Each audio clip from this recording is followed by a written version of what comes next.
And Zito to Sandoval. And we are underway on a foul ball out of play. Doing the honors behind home plate, is Greg Gibson. Then it's Fletcher, McClellan, and Barrett. It's 52 degrees here tonight. And windy. Out of play, nothing in 2. I mean, it is very candlestickish. And they have come prepared. Gamers. Flags and batting practice were popping. It sounded like firecrackers going off on top of the stadium. Big breaking ball worked for Uribe. You'll have to hurry, not a problem. And that's how this game gets underway. Let's take a look at our Firestone leaderboard. Barry Zito's last 11 start. Well, he's 4-4. The team is 7-4, but opponents have hit .235 off him. Turned his year around last August, and he would love to have a little run support. His last 4 starts dating back to September 25th. Giants have scored a grand total of 4 runs in 24 innings for him, so he needs some offense, as every pitcher does. Here's Hudson. And Hudson takes a pitch inside. Giants head groundkeeper Greg Elliott does such a great job, but Hudson decided he didn't like that line. It's gone.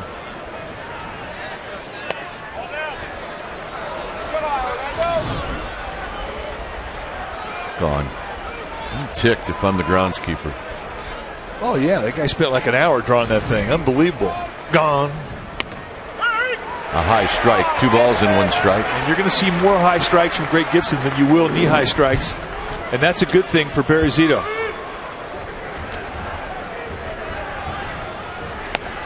And it's 2-2. Hudson hitting .351. And he's got pretty good numbers against Zito. He's got 5 extra bases, 8 for 32.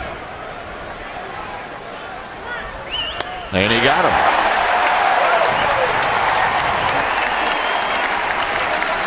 It's great to watch Pablo Sandoval, who's getting the start here with Barry Zito on the mound behind the plate. You see Sandoval very excited to be able to get back down there and play the position that he has played the most of since he's been a professional baseball player. Here's Manny Ramirez. And he skies the first one a mile high in the air. And it'll be Emmanuel Burris for the wrestling job. And a 9-pitch inning for Zito.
Walked into the stadium and got real quiet, and then it got a little louder. But it's great to see him. I miss that guy. I do too. Bond's sitting right close to the on-deck circle, a spot where he stood many, many times. But he's got a big smile on his face, and it is great to see him. 7 MVPs, 5 while wearing a Giants uniform. And it was fun to watch that guy play baseball. Sitting next to Larry Baer and Bill Newcomb. All right. Here's Fred Lewis. Lewis will lead things off. It'll be Lewis, Renteria, and Wynn. And Lewis fouls it out of play. A lot of similarities with Randy Wolf and Barry Zito in stuff. Kind of a high, three-quarter release, but a fastball maybe a little bit faster. He'll go 88 to 91. Big curveball, very similar in the break of Barry Zito's, and he'll also mix a changeup. Lewis hitting .345 with 1 RBI.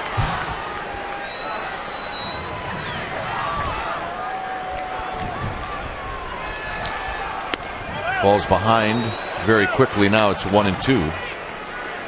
Lewis a pinch hit, base hit, a double in the game yesterday. He did not start. It was Nate Sherholtz who got a start.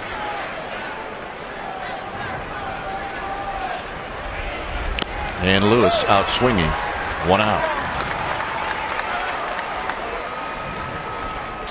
Here's the rest of the Giants lineup, brought to you by Southwest Airlines. We saw Lewis. Now you're going to see Renteria, followed by Wynn. Rich Aurelia, the cleanup hitter, then Rowan, Pablo Sandoval. See what Sandoval's done against the Dodgers this year. Uribe 7th, Burris 8th, Zito 9th.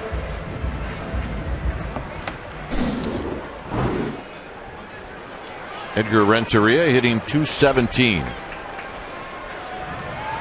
And he pops the first pitch up into shallow right center field. And it'll be a ball that lands on the ground. That's what it'll be.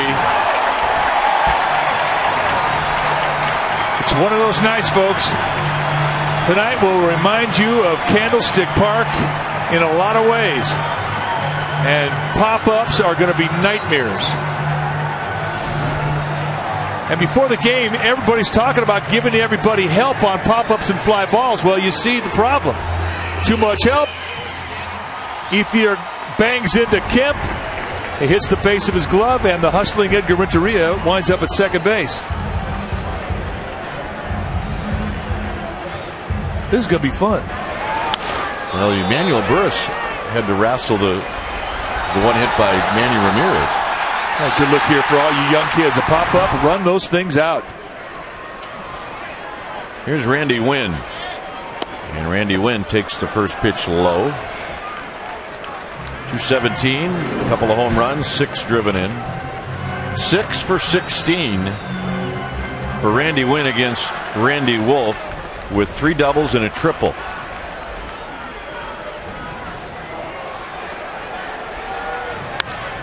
Into center field, and this one is going to sail over the head of Kemp. Here comes Renteria. Randy Wynn is flying around the bases. He's got a triple. Well, the Dodgers are 0 for 2 in the outfield tonight. Well, stay tuned, because it is going to be a night of entertainment. Any ball in the air, pop-ups, flat balls, line drives, are going to be affected by the wind. And this ball was hit, and you can see it knuckle away from Kemp. Very, very difficult play. He had no chance on it. The wind just takes it away. And once it got over his head, Randy Wynn was gone.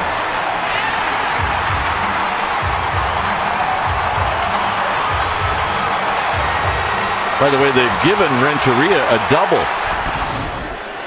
on the ball that was not held by Kemp. And here's Rich Aurelia.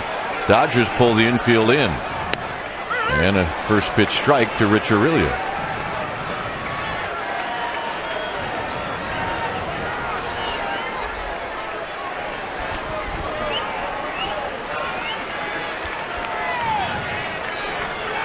Oh, 0-1 to Aurelia. And Aurelia pulls it foul. That's a quick 0-2. Dodgers tonight defensively are going to set it up this way. It'll be Ramirez, Kemp, and Ethier. That's your outfield. Blake and Furcal on the left side of the infield. Hudson, Lorette on the right side.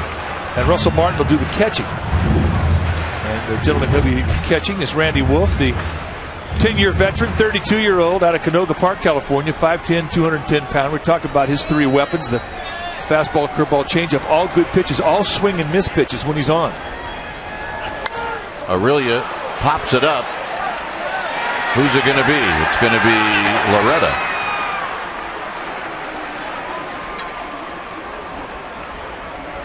The elusive runner at third, less than 2 out, situational at bat has been a problem for this club.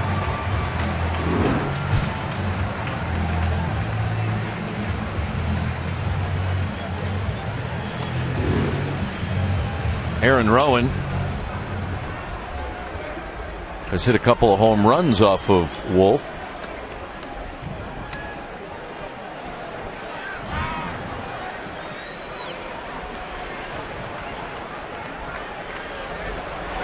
And he takes a curveball for a strike. Big curveballs by both starting pitchers in this game. Wolf, Zito.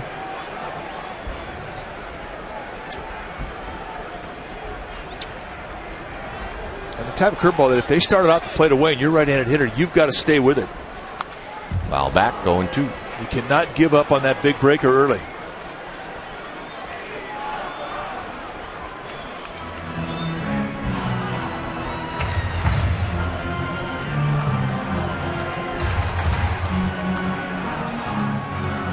Rowan, a couple of home runs. One of those home runs against the Dodgers. He's got 8 RBIs. A hit here would give him 9.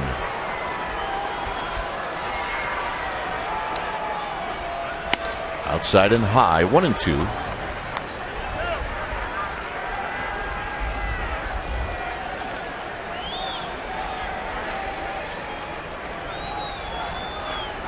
This is Candlestick.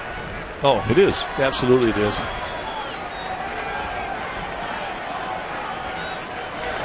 In the dirt, Martin knocks it down, 2-2. I miss it. Well, not that much. I can't add to that. Sorry. There, the foghorn came over when the Giants moved from Candlestick over here. To beautiful AT&T Park. There it is, the light towers. You and I need to take a trip over there one of these days. Just a walk through. I'll go with you any old day you want. 2-2 pitch to Rowan. Rowan to right field. Ethier is going to watch this one bounce up against archway number 1, and it's 2-0 Giants. Boy, it's been a while since we've seen Rowan go that way. Well, he did more than go that way. That ball was driven. And probably in most ballparks, it's out of here. But with the wind wrapping around this stadium coming through the archways in right field, it really works itself against any fly balls from a right-hander. That ball backspin. And that is his key, like every good hitter's key, the ability to drive the ball the other way. But how about the 2-strike, 2-out RBI knock? And you talk about a dart to the heart. If you're Randy Wolf, that one hurt. Here's Sandoval.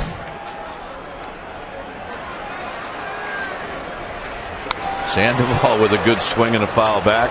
He's starting to feel it.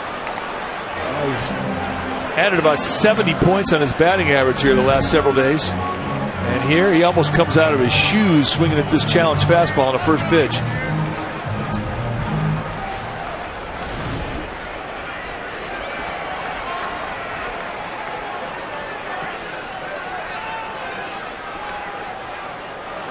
Up the middle, and a base hit, and here comes Rowan. Kim's got a good arm. Rowan needs to pick it up, and he made it.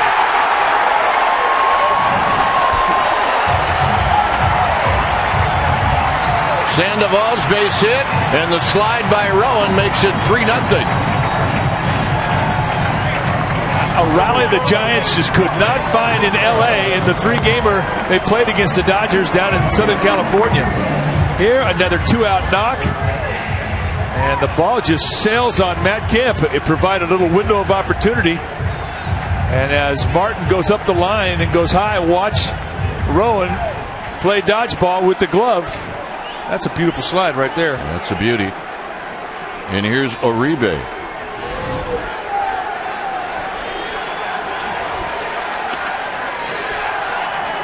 Uribe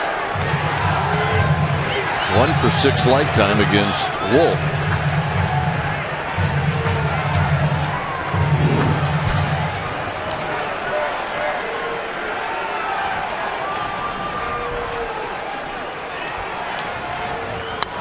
out of play. See this about Juan Uribe. He does not get cheated. No, he does not. He paid his quarter. He's going to get his 3 swings. And I mean, he's this way in batting practice. He hunts.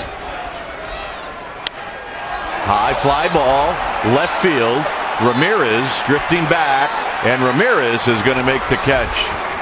Giants scored 3 times. After 1, 3-0.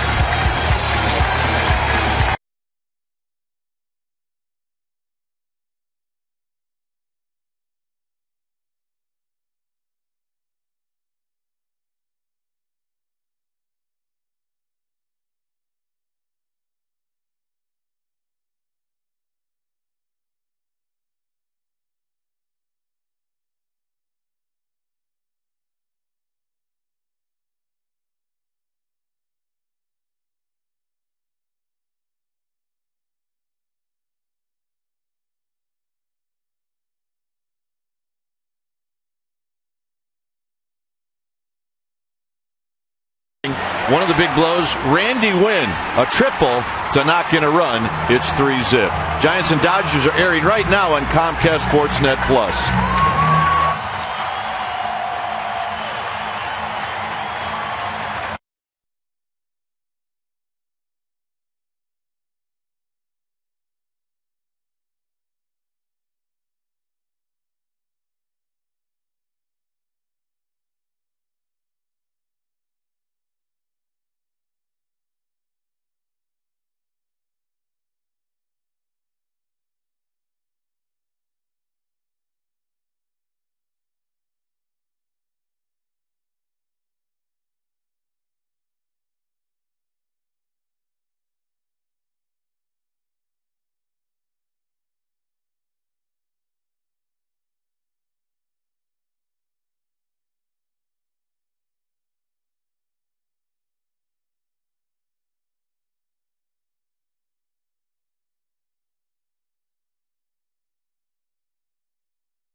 The crowd found out that Barry Bonds was in attendance, and he greatly appreciates this. You can sure believe it. In great shape.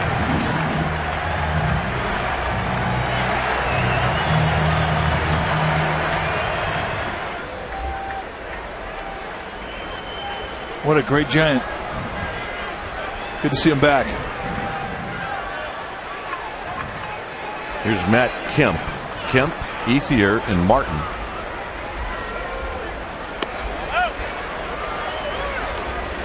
Kemp is there's a couple of Dodgers that have good numbers against Zito. Kemp's the hitter that has the best numbers. He's 14 for 27. Doesn't have many power numbers like Manny Ramirez, but he gets on base against Zito.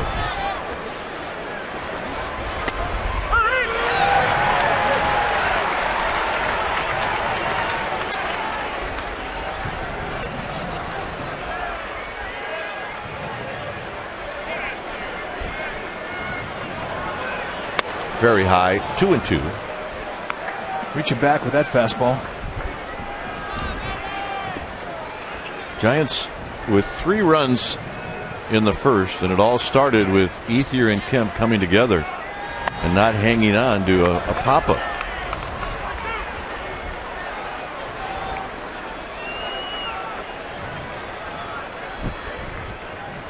Three and 2. And a bullet foul.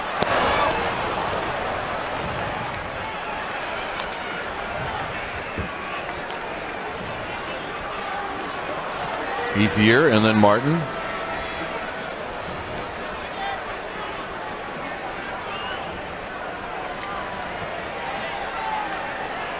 And the walk.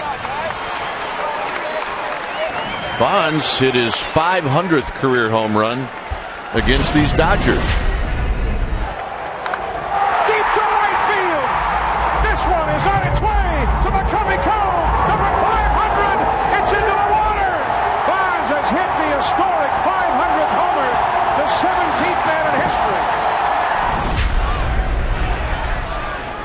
And here's Andre Ethier with Kemp aboard. And a strike to Ethier. Yeah, that water thing was not a problem for him. No, he made it look way too easy. Things have kind of slowed down since he took off his uniform. Yeah, there's 47 home splash hits at this ballpark. Ethier takes high.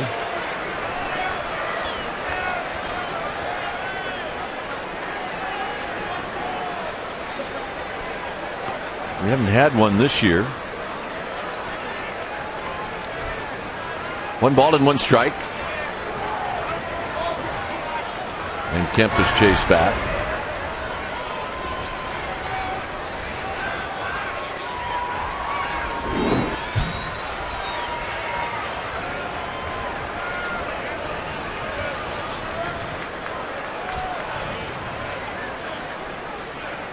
Ethier takes 1 high, 2 balls and 1 strike. And Martinez doing the counting. 35 of the 47 that went into the water for the Giants hit by Barry Bonds.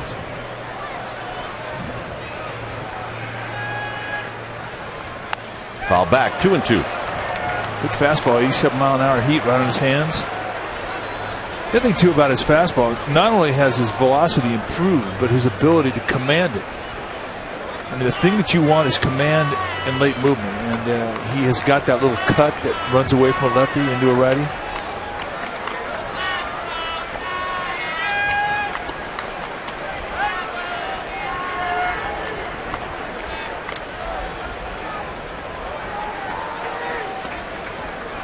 Pitching with much more confidence. Always the last guy to really believe it when you're coming out of a funk is yourself. You're the last guy you have to convince. Runner goes, swinging a foul, out of play. So Kemp was on the move. Kemp still doesn't know it was a foul ball. Now he does. Confidence is such a funny thing at this level. When you have it going good,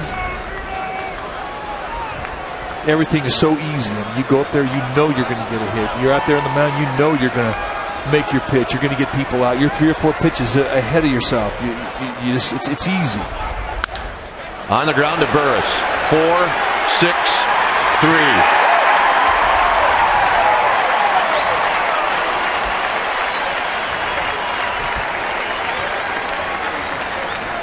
Well, earlier this week, Tim Lincecum and your Giants struck out 10 batters versus the Arizona Diamondbacks. I beg your pardon. 14. So $14 will be taken off the tickets April 29th against the Dodgers. Tim Lincecum next projected start. As this is bounced to Uribe. Uribe's throw in the dirt. Aurelia digs it out. And that's the inning. Giants lead 3-0.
Largest mobile-to-mobile calling family, Verizon Wireless.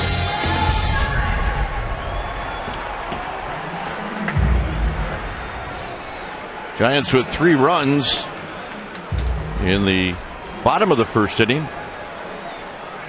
It will be Burris, Zito, and Lewis.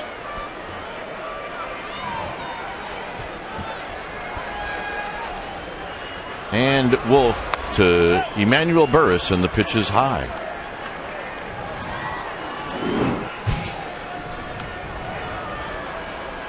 Burris at 179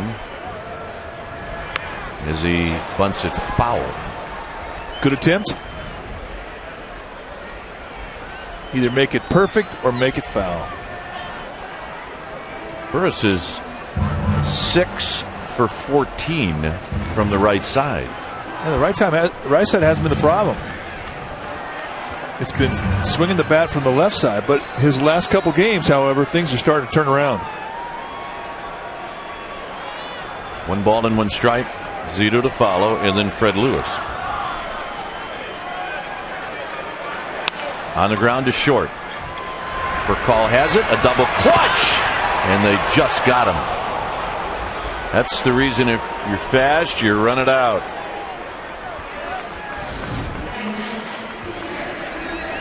Well, one of the best arms at shortstop, Rafael Furcal, but even with a double clutch, it's a close play. Emmanuel Burris going hard, as you're supposed to do, almost beat it out. 4-1 speed from the right side. That's fantastic speed. Here's Zito. Zito takes a strike. Yeah, you have to choose your friends. Yeah. The 0-1 offering to Zito, and Zito lifts one down the left field line off the tarp. They're going to make Manny work on this one. Yeah.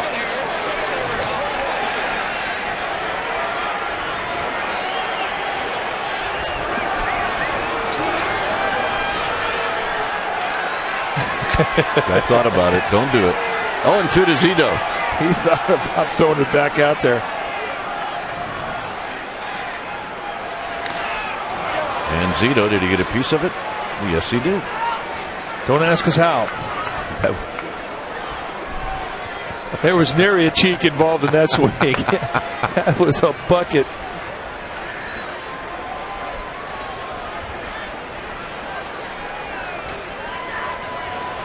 And it didn't matter. Zito is gone. 2 outs here in the second. And that'll bring up Fred Lewis.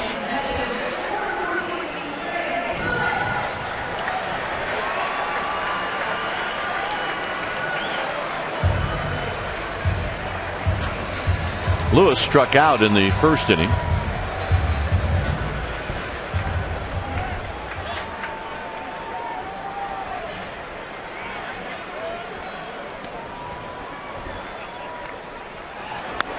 And a strike.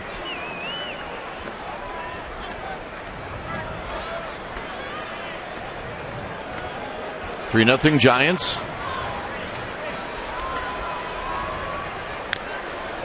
And Lewis tops it to the backstop. The Dodgers took 2 out of 3 in Denver, losing yesterday. Basically, same scenario that happened to the Giants. Took 2 out of 3 in Arizona, losing yesterday.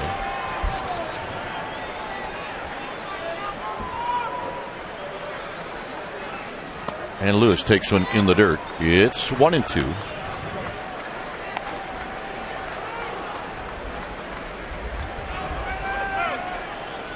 Dodgers started out this road trip in Houston, where they lost 2 out of 3, so they're 3-3 on this 9-game trip. Lewis strikes out for the second time, and that ends the inning. After 2, it's 3-0 Giants.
Kite, brought to you by Subway. Eat fresh. Visit csnbayarea.com and ask us a question. We'll try and answer one a game. Tonight's question comes from Frank from Pleasanton. After watching Hudson hit for the cycle, Pablo Sandoval congratulated the hated Dodger. Does Pablo Sandoval understand this rivalry? Kite? Well, not yet. Yeah, I would have to say no. Not yet. But he will learn. Won't take long. Yeah. Very shortly, if a guy does that again, he'll be trying to trip him as he rounds third base. Down the right field line, that's out of play. This was the triple that Hudson hit in that ball game.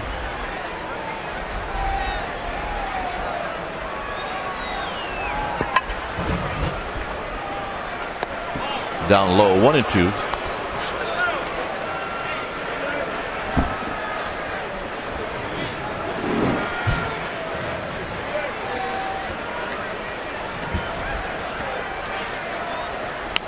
Pulled foul. It's a good breaking ball.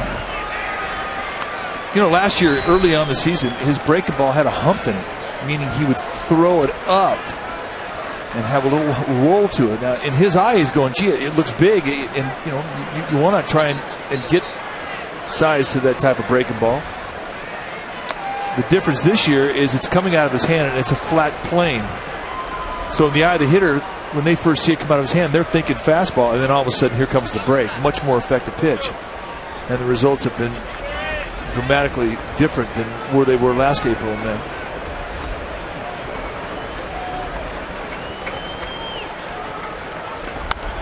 Another foul ball and another souvenir, and it stays 2-2.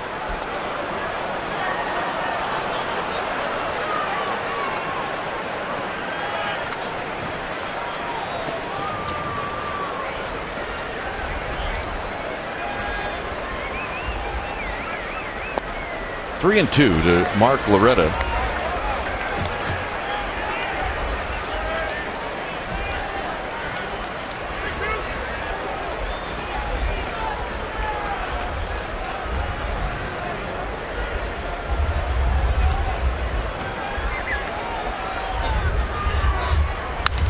Up the middle.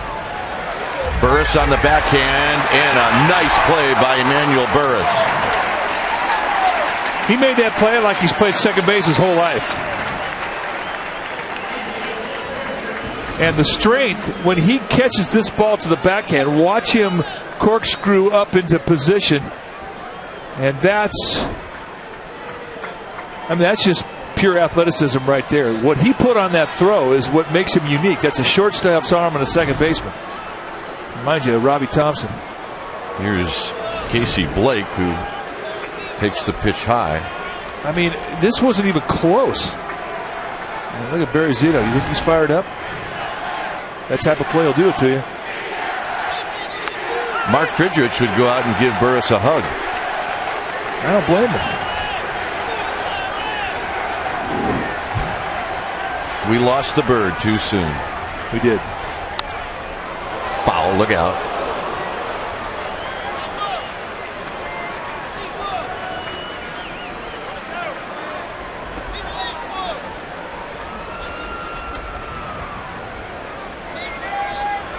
Randy Wolf to follow.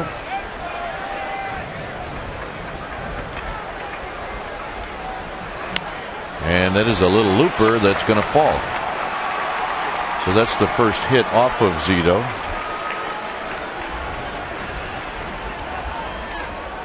Putting Randy Wolf at the plate with one out. And Randy Wolf can hit. One of the better hitting pitchers in the league.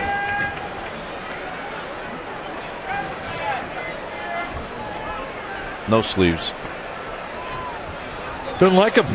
He and Zito out there sleeveless on a cool night, 52 degrees, windy, wind chill, 14 below zero.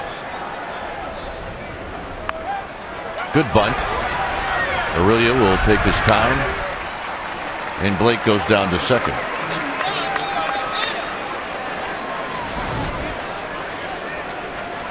The bunt should go down the first base line. Aurelia anticipating the play, a barehander right to Burris and everybody does their job. Beautiful bunt. And we always talk about how important it is if you can do it on the first pitch.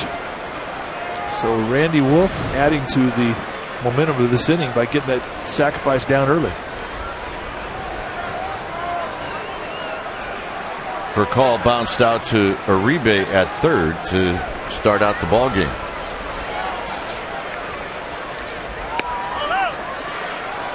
Casey Blake has a huge lead at second base. He does. He could walk to third.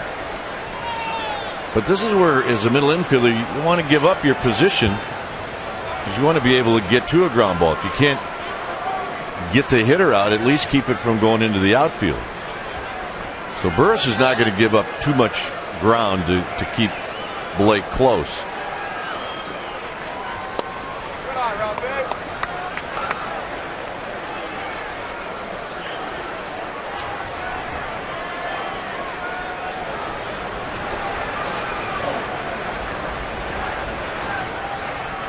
2-0 to for call.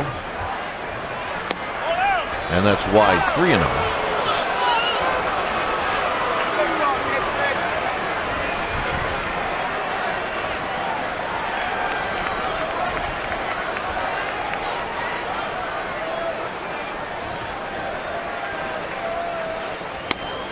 Three and one. And again, put the pressure on for called. 3-0 lead. This is definitely a challenge situation. Whatever pitch you can throw over, that's the one you throw.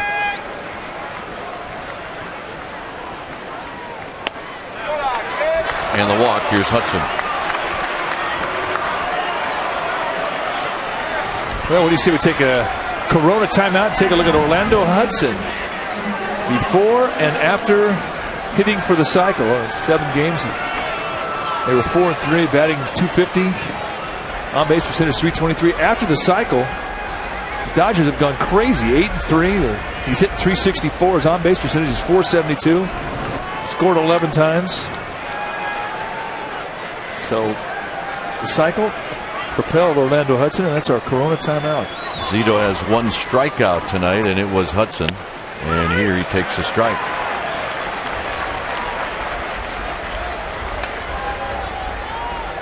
Peter McGowan is here tonight. Good to see Peter at the ballpark. Indeed it is. Swing and a miss. Nothing in 2. With the slider coming right on the hands with it. You could go right back up there above the hand, same pitch. You could go back with a fastball. You could bounce a curveball. You could throw a little changeup in the dirt. You do not have to throw a strike here.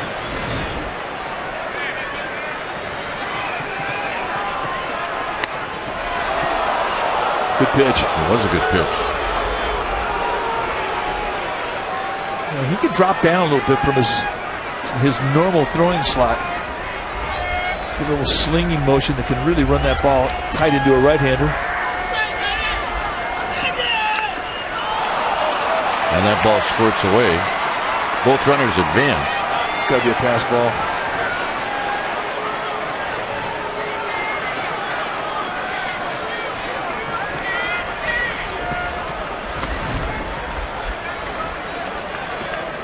He kind of got glove tied. He could have been crossed up on that. I think he was, Mike. Because he went out and talked to Zito, so.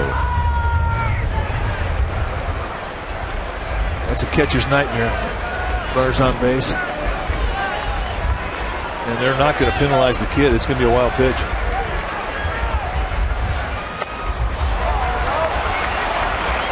Man, this ought to be a pretty good pitch right here with Manny Ramirez on deck. You would think so.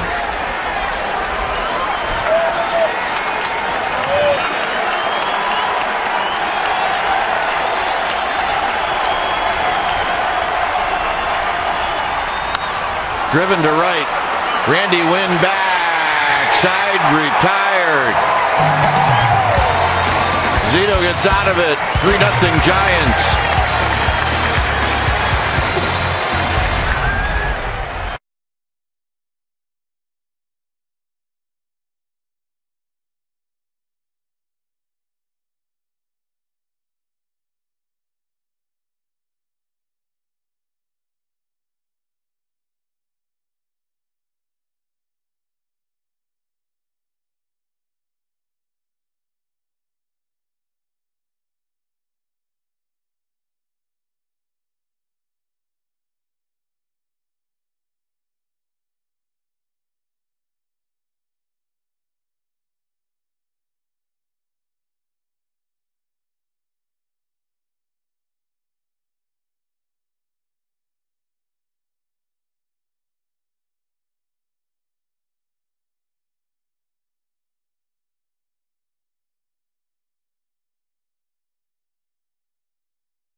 Gutierrez. And yesterday we saw Pablo had a career-high 4-hit game, and the Giants hitting instructor Carney Lansford may have very well had something to do with that. He noticed that Pablo was crouching at the plate, so he took Pablo and showed him some of his minor league video where he was standing taller and spreading out more, and that's what Pablo did yesterday. Carney said that he was pleased with 34 hits over 3 games in Arizona, but he wants to see more confidence from batters with 2 strikes. I'm guessing he was pretty happy with Aaron Rowan in the first inning, guys. You bet he was. Here's Renteria, who takes a strike. 2 strike, 2 out RBI base hits are the type of at-bats that really light up a dugout, and especially the hitting instructors. And they're hard to impress. I got to be honest with you. Hitting instructors, they're never happy. You could go 4 for 4, and if that last at bat was a dead bird flare, they're not happy.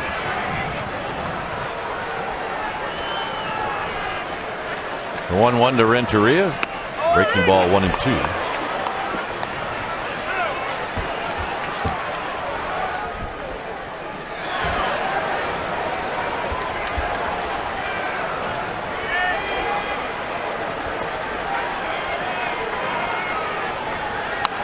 Foul. Boy, that is such a strong left shoulder lead. What this guy's always been able to do is use the middle of the diamond. Now, we've said that 1,000 times in this early season, but watch the front shoulder. The head still through the swing. It's just such a great approach. I mean, it is geared for the opposite gap.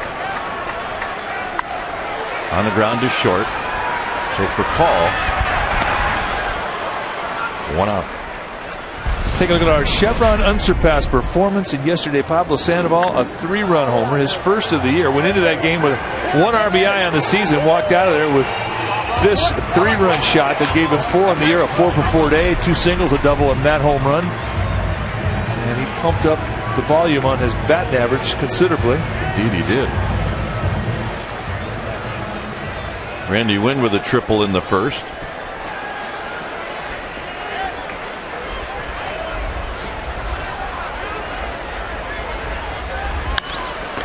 For call again. 2 outs.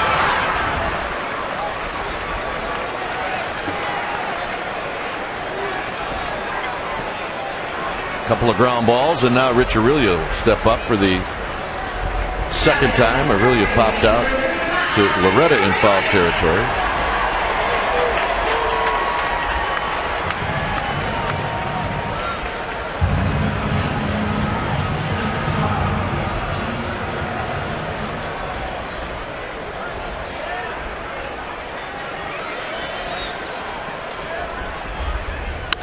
Bullet to left. It's going to hook foul, however.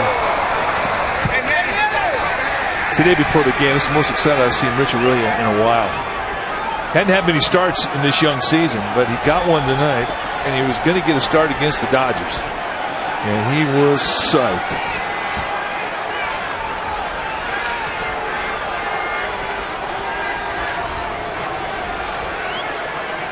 Oh, 0-1 to the Giants' first baseman.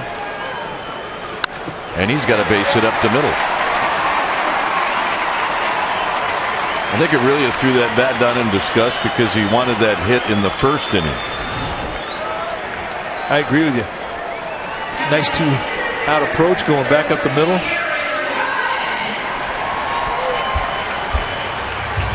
Barry Bonds used to talk about Rich Aurelio. He says, you're going to get a professional at bat, a guy who's going to give you a fight every pitch of the AB, and that's basically what he does. I mean, to get this guy out, you have to work. Well, Rowan had a very nice at bat in the first inning when he doubled down the right field line.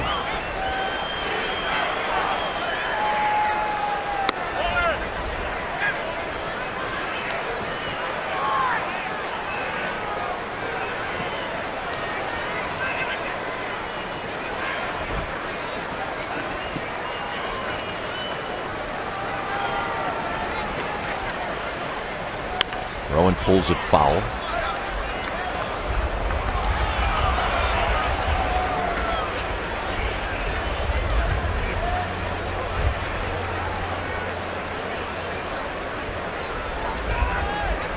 Pablo Sandoval on deck. It's 3-0 Giants here in the third.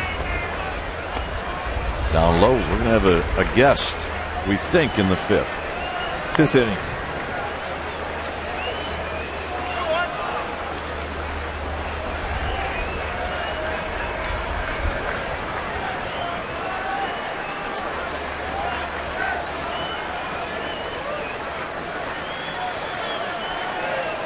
Wolf ready. And Rowan out in front, 2-2. One of the highlights of that first inning, Mike, was this slide. Well, the throw from Matt Kim kind of sailed up the line. Russell Martin had to get it, try to drop back the glove, but that little window of opportunity allowed Rowan to swing wide, go inside lane, and slap touch that plate. Nicely done. Good body control. Rowan into left center field. Can Kemp get there? He does. And that ends the inning. Manny Ramirez is going to lead things off. It's 3-0 Giants.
Can you name the only player since 1950 to record 165 or more RBIs in a single season? We'll let you think about that for a bit.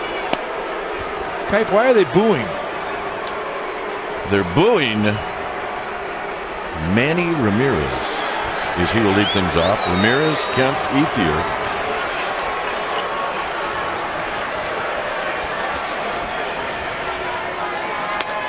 Right down the middle of the plate. No balls and one strike. He said he's been searching for his swing. It's kind of hard to believe he's hitting 323 coming into this at bat.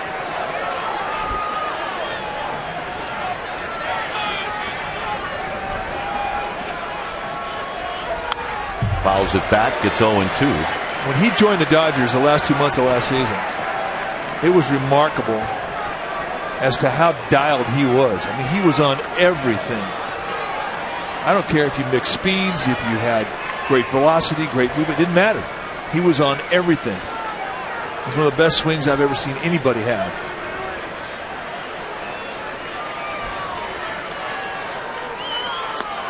In the dirt, it's 1-2. And he never went out of the strike zone. You know, I couldn't remember a swing last year that he had where he was even on his front foot. There you see his numbers. His major league average, 314. Always been an RBI guy, but last year with 71 games, 378, 66 RBIs, and 21 games, 21 home runs, he was getting serious MVP consideration. Pulls this one foul. It was funny, I look at all those home runs, and then there's another guy in the American League, Senior Kenkel, who's got about the same amount. Senior Kenkel? Jim told me. Oh. And they played on the same team. That's a pretty good team they had there in Cleveland. Oh, my goodness. Omar Vizquel, Roberto Alomar, Ellis Burks. Randy Wynn. 1 out.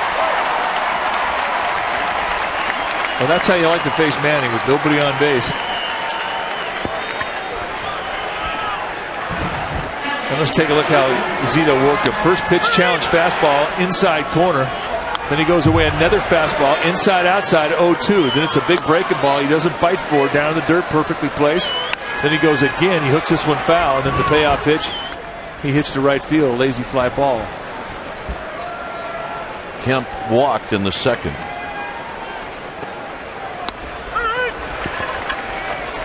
Good curveball.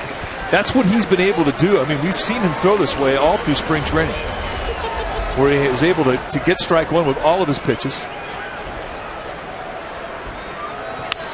Line drive, foul. Yes! You couldn't go to Barry Zito and say, what's your best pitch? Because every pitch that he had, he could use in any count. And that's what you strive to get, that type of command when you're a pitcher.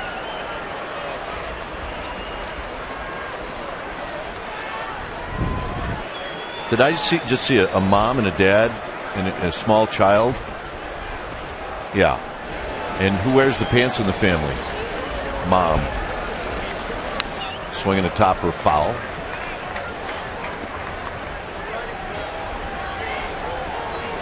Look at that. That little child doesn't even want to lean towards dad. She knows where to sit. Outside, 1-2.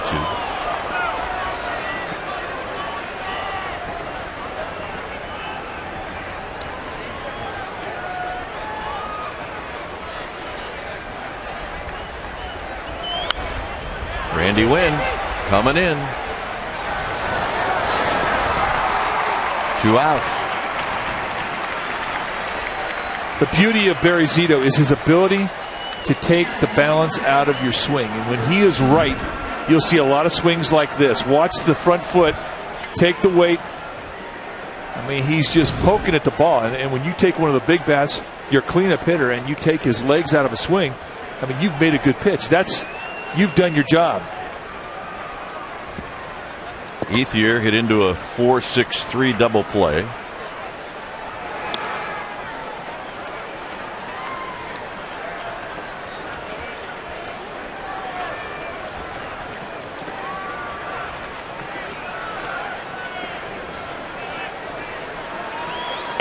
Arizona has just scored many against the Cubs. They're leading the Cubs 5-1. That was a 1-1 game the last time I looked. Look out.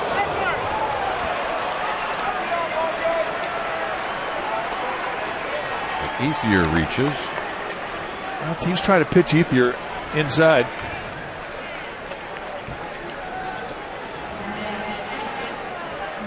When you consistently do that every once in a while, you're going to get one that heat seeks into him. Russell Martin bounced out to third.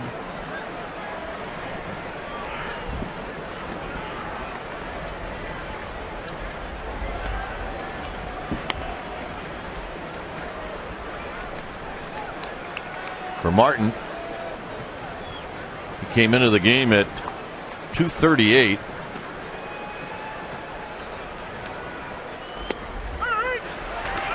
Nice backdoor breaking ball.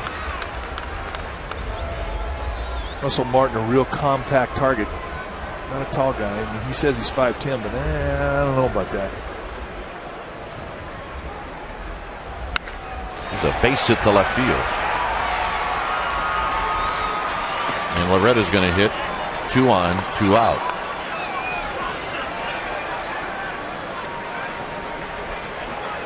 Dodgers are a confident team with the bats. And they rank second in the league in batting average, hitting .291.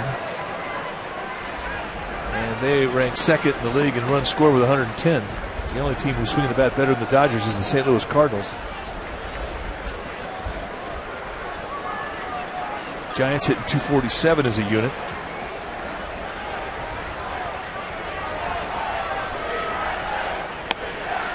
Loretta bounced out to Burris. Burris made a very nice backhanded play. Good distribution of pitches from Barry Zito. A real easy first inning, and everything else has been a little different. Aaron Rowan tracking this one, and Zito is going to strand 2 again. Pablo Sandoval will lead things off. It stays 3-0.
Is again named the only player since 1950 to record 165 or more RBIs in a single season, and our answer is Manny Ramirez. He did it on the team we were talking about, the 1999 Cleveland Indians. You knock it at 165 RBIs, you could probably go in there and ask for a raise. You probably can. Sammy Sosa with 160, 158, Juan Gonzalez 157, and A-Rod 156. Those are great years. Sandoval had an RBI single in the first inning. And here he pops it up, and I believe it'll be a souvenir.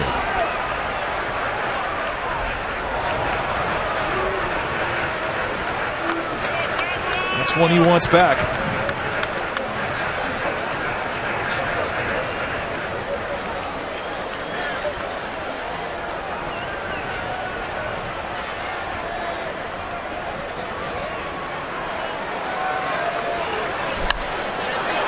Foul back again. He got it again.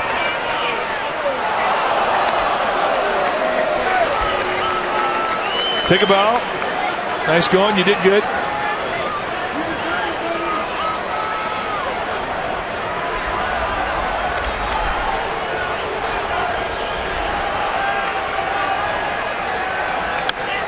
Another pop-up.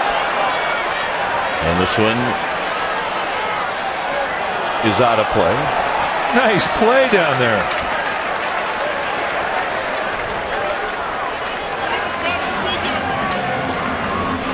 All right, grab some pine meat. Yeah.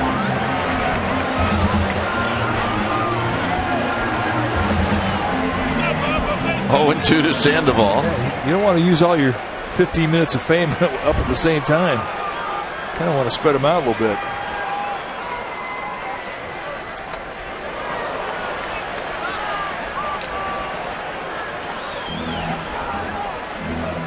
Also, Martin taking one right on the chin. He's going to go out and try and regroup a little bit.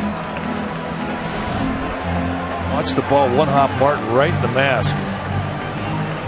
When a ball lands that far in front of home plate as a catcher, you just have to wear it. You have no idea what it's going to do. You say, well, gee, there's nobody on base. Yeah, but it was 2 strikes. And Pablo Sandoval, there's a chance he might swing at that pitch. And it hurts. It does. Sandoval fouls it back. It's like getting punched.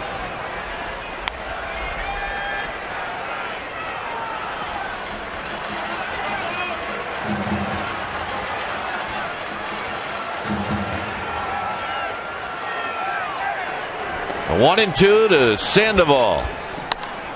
This one is popped playable, we think. Who's it going to be? It's going to be Hudson. Yeah, let the Gold Glover take it. But like we said, anything up in the air tonight is an adventure. Well, check out Chronicle Live, presented by Autotrader.com. Tonight at 11, you can see it on Comcast Sportsnet Bay Area. Greg Papa, who we think is one of the best in the business, hosts Chronicle Live, the Bay Area's hottest ticket in sports talk. The great sports debates are not settled until they're settled on Chronicle Live. Come to Papa weeknights at 5 and 11, only on Comcast Sportsnet Bay Area. What's on tonight, Kite? Does it say that about Papa on that copy? Yeah, right here. It says, please say this, and that's a note from Greg. It's in his handwriting. Please say, we think he's one of the best in the country. JT Snow will be on tonight. Former pitcher Scott Erickson. I think the Sharks are playing tonight. I'm not sure. So there'll be some Shark talk, I'm sure.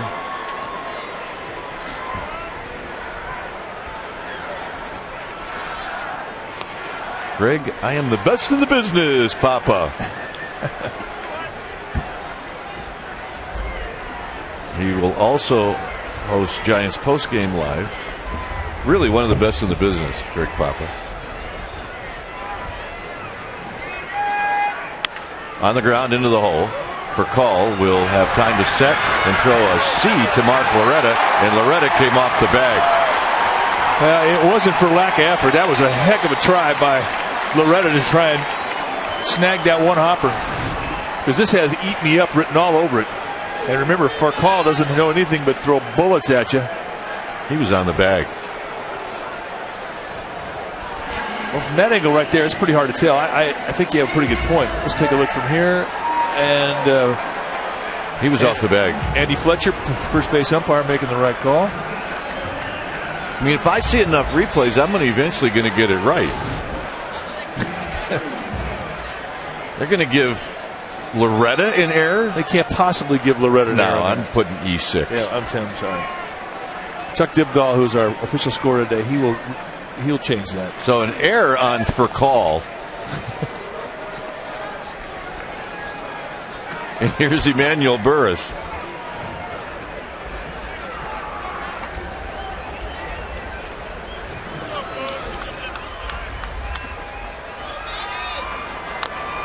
Slowly hit. Martin picks it up and throws Burris out, and on the play, Uribe goes down to second. And we say it all the time, one of the most difficult plays. I mean, you try it. Get down in the squat and roll a ball out there about 15, 20 feet from home plate and go get it and do this 360 and throw a seed strike to first base. And it's one of the signature plays as to what makes a big league catcher a big league catcher. One of the few plays in the business where you have to go run the ball down. That's moving away from you. Executed perfectly by the Gold Glove catcher. Nice play. Zito on the ground to Furcall. And Furcall throws wide, and Loretta tags him to end the inning. 3-0 Giants.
Photo Day presented by Adobe Systems, and that's going to be Saturday, May 2nd. That's when the Giants are going to take on the Rockies at 105, and here's how it works. The on-field photo day, the first 3,000 fans with cameras will be allowed on the field to take photos of the players.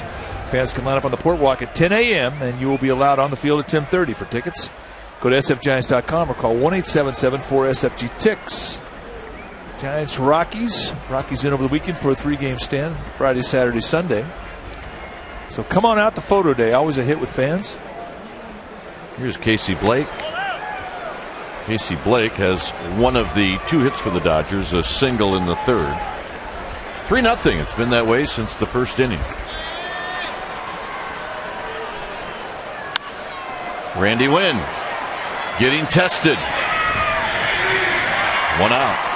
It was great when we were in Arizona. Bob Melvin, the skipper for the Arizona Diamondbacks, made it a point to come over to Randy Wynn and say, you know what?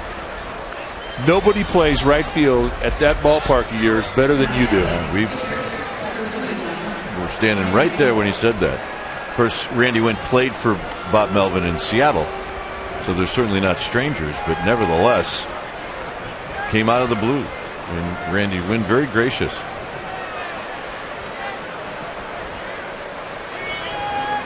I mean, one of these days you just have to expect Randy Wynn to say, yeah, you're right. Yes, I do. Because I'm a bitchin' guy.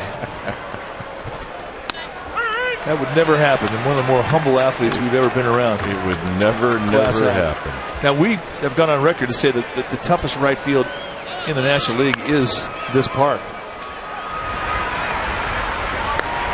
We have not seen New York Mets' new field, Citi Field, yet, but this one is not an easy one, and certainly on a night like tonight, very difficult. But he picks it clean. Here's Furcal. Furcal has bounced out and he's walked.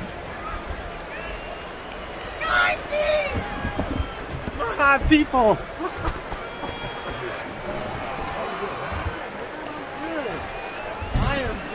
Barry Bonds has just walked into our booth as Furcal shows bunt, and he takes low. Furcal at the plate with 2 outs. So you having fun? I am having a wonderful time. How you guys doing? We're doing great. And I guess I got to come more often because we kicking butt right now. Well, yeah, you show up and they light up the offense. Nice going. I love it. I'm loving it. Barry Zito's pitching great. How you guys been? We're doing good. We haven't seen many balls hitting the water. That's all right, though. It's still there, though. It's still there. Don't worry. Freddie Lou is going to do a lot for you guys. Here's the 2-1 offering to Furcal, and he shoots one foul. Well, you look in great shape. You look like a good play. No. I feel good, though. I feel good, but not right now. Well, we miss you. I miss you guys, too, man. I watch the games all the time, though. I really do. I watch the games. I've been keeping up. And I got to see Randy's no-hitter through the 6th and stuff, and Lincecum looks great, and, you know, I got to see Richie out there and Randy Wynn. And Randy Wynn again. We'll visit more with Barry Bonds here at AT&T Park. It's 3-0 Giants.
Moment brought to you by Fry's Electronics. Hey, let's go back a little bit. 1997, Dodgers Giants, 2-game series. Night game, Barry Bonds, gone. Day game, I think that's Tom Candiotti, gone. And remember, Brian Johnson then won the game with the home run. Raise the roof. And here's Fred Lewis. That was our Fry's defining moment. Sometimes you don't want to look back in the past. I don't know. We haven't shown too many highlights of you striking out, so we'll keep showing the good ones. As Lewis pops this one back and out of play. Freddie Lewis is impressive. You know what? Bruce Bochy is starting to move him around a little bit. He was hitting third, fifth. Now he's leading off. Struck out twice tonight. That's all right. He's playing against left-handers, and that's good because he has a talent and ability to handle left-handed pitchers. And when you got that, you get with a young player, you got to just let him stay in there and work it out and work through it. But Freddie Lewis is going to be a hell of a ball player, and he's going to be here for a long time. Renteria to follow. And the 1-2 pitch to Lewis. Got him. Not much you can do. That's definitely a pitching strike. That's one of those you tip your hat to him and say, see you next time. Perfect pitch. A little bit of a crossfire there from Randy Wolf. And a hat trick. What do you miss the most? I miss the people. I miss my fans. I miss the city. But, my bones don't hurt as much anymore. But I do miss it. I watch every game on TV. I listen to you guys a lot. And, I'll always be a Giant forever. We know that. Always. Here's Renteria, 1 ball and no strikes. Renteria rolls this one foul. When you think about this ballpark, there's something about it that it does make you want to come back, even if you're a player. It's a beautiful ballpark. What can you say? It's just absolutely beautiful. And each year they do improvements, and these new ballparks are nice. It's unbelievable to come to these ballparks. If you're a fan of baseball, it's really nice to be here. 1-1 to Renteria. Randy Wynn to follow. You just happened to pick the Dodgers to come back?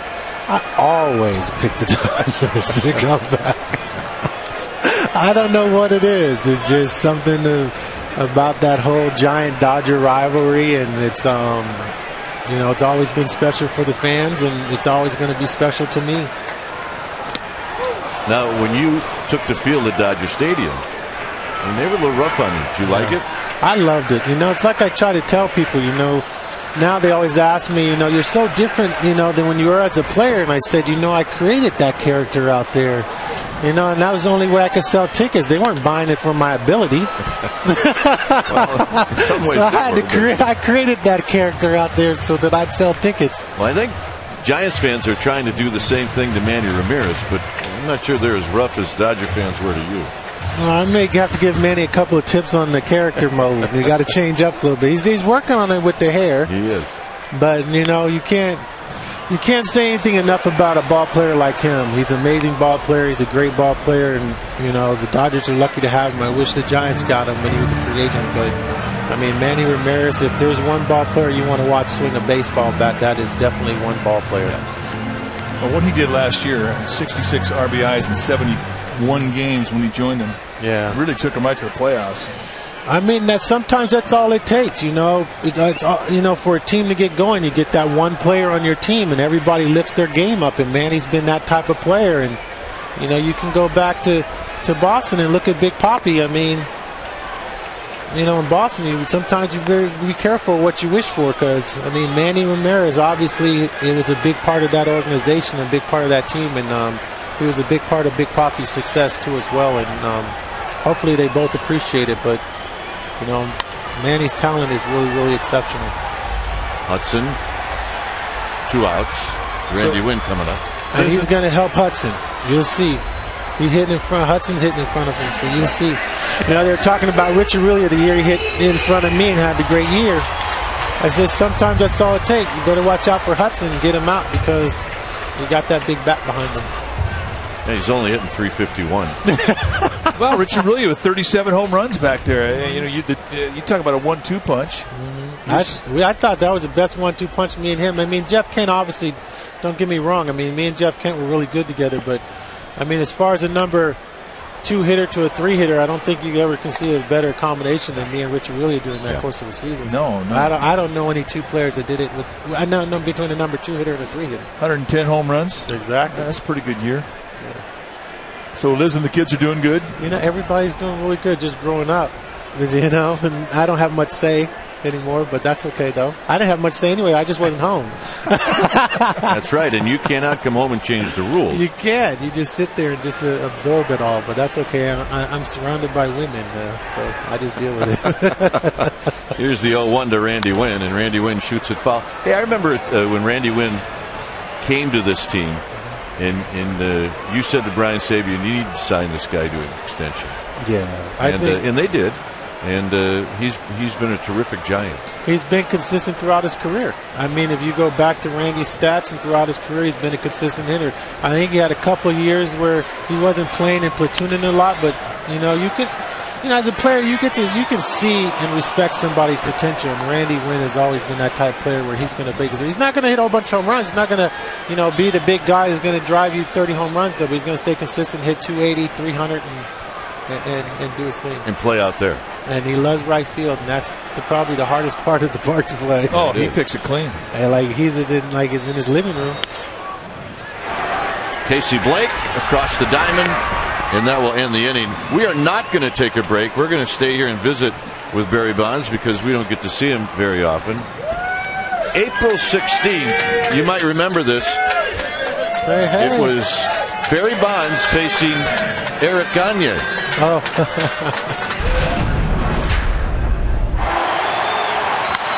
Center field, hit well.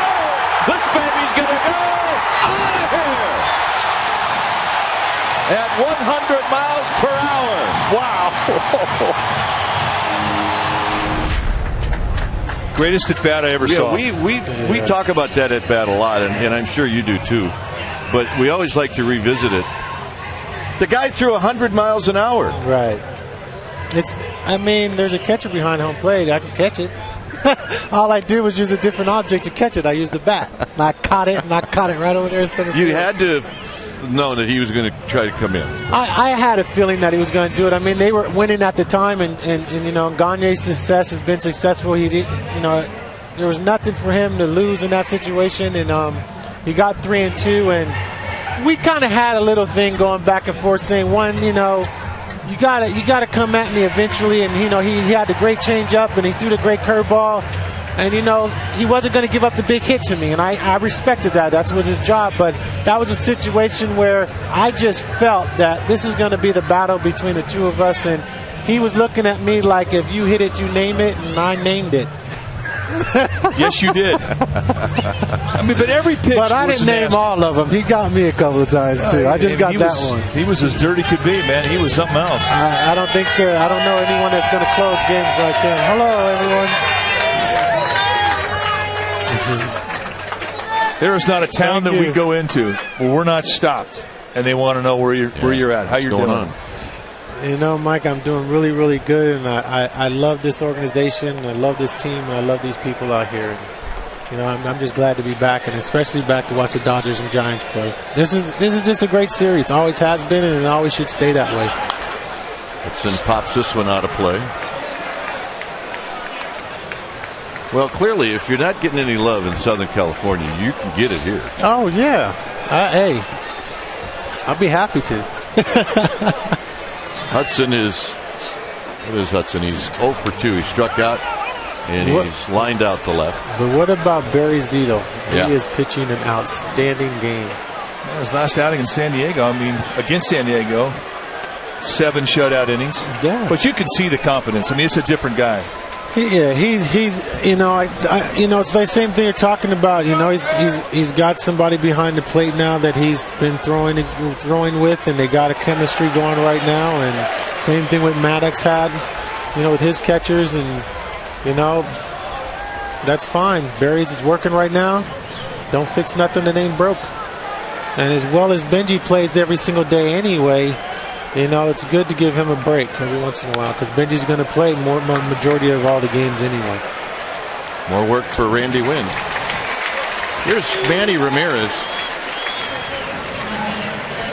You talked, Barry, about this guy being a great hitter.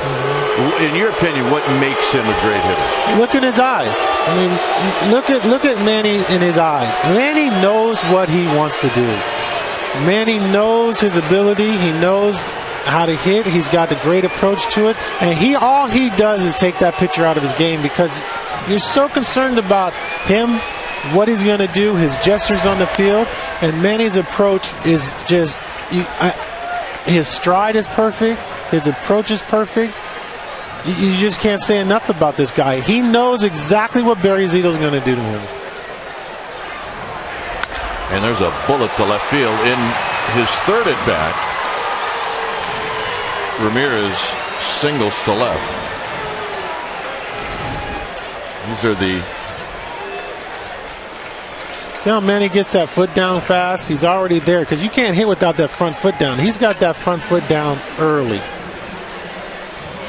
And so he's got plenty of time to make a decision here. When he's got that foot down like that, he's got plenty of time to make a decision. That ball is still, 3/4 of the way out on that field, and he's still in a strong position to hit the ball. That's why he can make decisions and go to right field very strong, he can go to left field very strong, and he can go up the middle anytime he wants to because he's already set to make a decision. And if you're late like that, just like you see Kemp, you don't have time to make a decision, so you're making the pitcher seem a little bit quicker or a little bit better than he is. You're right. If you're late with that front foot, you're basically setting yourself up for one speed. That's it. Kemp takes a strike. He's 0 for 1. This little backdoor curveball. And Barry's pitching really good. He's changing speeds very well this game, and he's getting them over, which is really good. He's not getting behind, which is very important for him because he has so many different pitches. His pitch count totals down tonight, which is really good than in the past. And he's getting ahead of the count. He's got 3 good pitches that he can throw consistently, and if he makes those 3 pitches, it's going to be tough for hitters to hit, and he can keep them off balance. His changeup and that big curveball, and he does have a little slide of that. He's using that cutter I watched earlier too, with that inside cutter pitch he's doing. Is just stay away from it on a consistent basis at 2 strikes because I would wait for it after a while, and then I'm going to kill it. Just don't throw it with 2 strikes too often. I watched him pitch the other time, and every time with 2 strikes, he came inside. Yeah. And I like to see what he's doing now. He's utilizing both sides of the plate very well. And so he's keeping them off balance because it looked like there Kemp was looking for a fastball inside because his foot was already going a different direction. So he probably saw a film of Barry Zito threw the 2 pitch inside, and Barry Zito just got him on that changeup or off-speed pitch out over the plate. That's where Barry Zito's going to be very consistent. That's where he's going to dominate, where he used to be back in Oakland, and where he's doing. And he's pitching well, guys. I mean, as much stuff as other people have said, Barry Zito has always been prepared every single day, and every time I was on the team, every day when I was on the team, I've never seen a guy work as hard as him. So I know Barry puts his work in, and if he can stay consistent, he's got too many pitches, and he pitches too well for that. And Greg Maddux has been the one that let anyone know you do not have to throw hard to be successful. So when are you coming out with your movie on hitting? You know what? I have been approached about doing that, and I think I'm going to do that. I just, I need some time to really, piece it together the way that I want to do it, and I just really want to write things down on how I want to do it, and have the kids that I want to work with at the same time. So when I do piece it together, because I'm never going to teach you anything or show you anything I can't do, and if I can do it, you can do it. And it's just balance. There's a lot of different. Everyone has their own style, but everything comes back to the basics of balance. And if you have balance, you're gonna be there. Rich Aurelia steps on home plate. We're gonna say goodbye to Barry Bonds. Okay, buddy. Good man, baby. Thank you, brother. Babe, we miss you, man. All right, miss you too. 3-0 Giants.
3-0 Giants.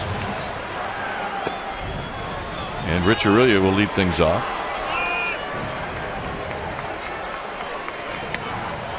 Well, he comes in with a bang and leaves with a bang. I could talk ball with him forever. One of the brightest baseball minds that I've ever been around. Incredible conversations that we've had over the years with him about hitting. And he just gave our listening audience a little window as to what his passion is. It's ball. Yeah. He loves baseball. And he has talked about doing this hitting instructional video that with his dad when Bobby Bonds was a hitting instructor here in 1993 when we first came over. And when he finally does come out with it, I mean, it'll be a classic. He'll do it's Ted Williams' book is probably the classic book on hitting, and it'll be something like what Williams put down in print. It'll be remarkable. I'll say this. Aurelia skies one to left. Ramirez is going to drift back, and he'll put it away. Welcome back to the Coors Light 6th. It's time for the Coors Light Freeze Cam and the slide from Aaron Rowan around Russell Martin. And it provided a run number 3 in the first inning. Well, we're going to make that our Coors Light Freeze Cam freeze frame, brought to you by Frost Brewed Coors Light, the world's most refreshing beer.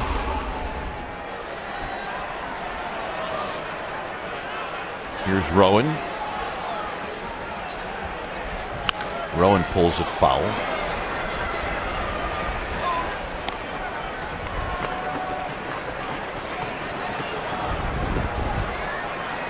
It's great too.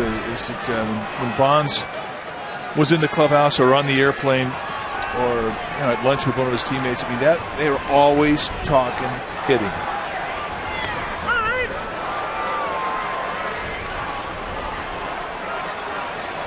He had that unbelievable ability to create a one-pitch opportunity in an at-bat that really was his strength.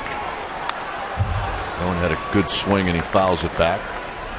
When he was talking about Manny Ramirez, who he knew basically how Barry Zito was going to go after him, and how he basically had an advantage because of his anticipation. And well, that's how Bonds hit.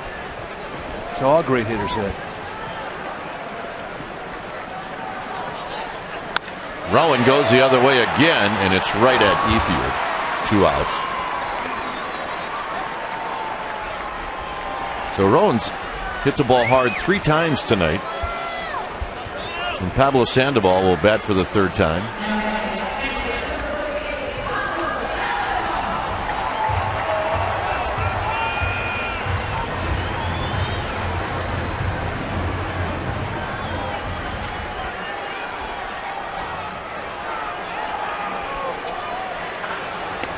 Swing and a miss. 0-1. Good curveball.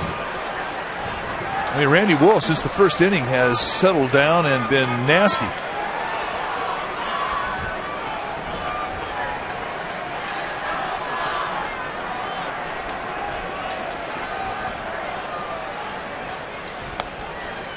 Tried to backdoor him. It's 1 ball and 1 strike. Took a little off. First pitch was kind of a hard curveball. Here he backed off some speed. I always like pitchers that have the ability to put touch on a breaking ball. And Wolf is one of those guys. For call, comes in, and that ends the inning. 7th inning coming up. It stays 3-0.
Pablo Sandoval really likes to ride on planes, and that's because when he does, he gets to sit by his mentor, Benji Molina. On the way down to Arizona, he sat by him and picked his brain about catching.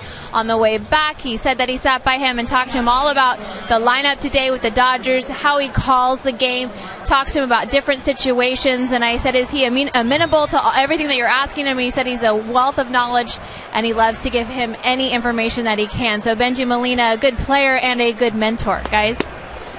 That's right. We see him a couple of rows behind us, just talking away. 3-0 Giants.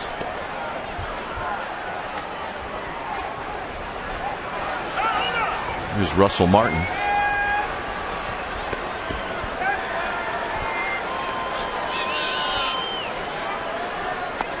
Russell Martin 1 for 2.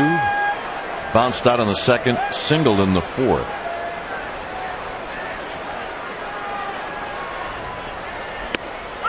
Right at the knees to even the count.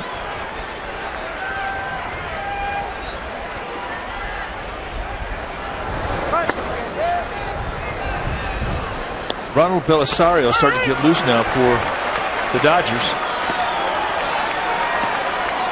And Russell Martin not in agreement with that call from Greg Gibson, the plate umpire.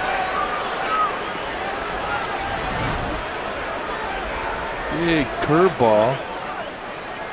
Looked like he tried to walk into it. It did.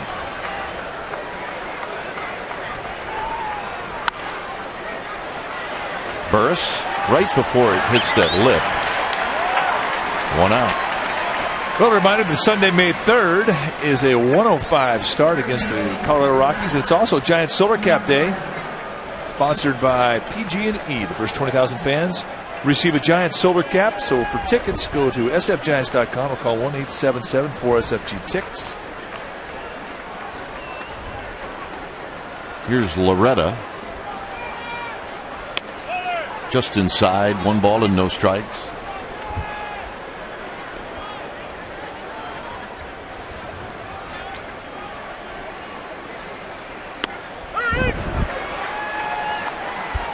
Barry Bonds went over to the radio side where he's still visiting with Dave Fleming and John Miller. High, 2-1. 99 pitches for Barry Zito. Now he's still throwing a good crisp curveball. The velocity in his fastball is good. He's got command of his changeup. 3-1. And this was a night when the Giants absolutely needed him to go deep in a ball game. Man, that was the one thing Bruce Bochy was concerned about after that blow up yesterday. Out of play, 3-2.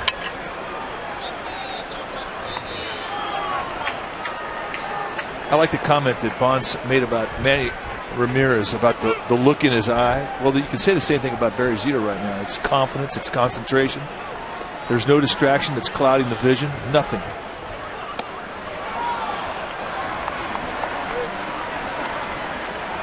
One out walk to Loretta. Here's Casey Blake.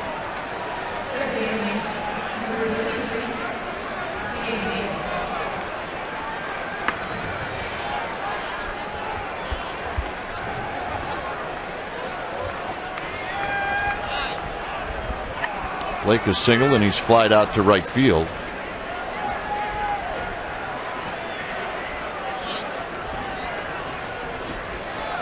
Randy Wynn has had 6 fly balls tonight.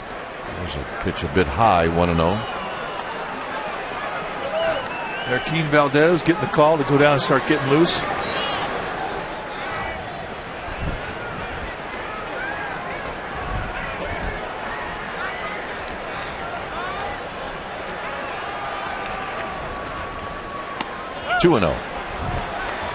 So Sandoval says something to Zito. Aurelia is going to come in, and here comes Dave Righetti. Righetti going to take a slow walk. You can imagine on a night like tonight, it would take a guy a couple of extra throws to get loose down in that bullpen.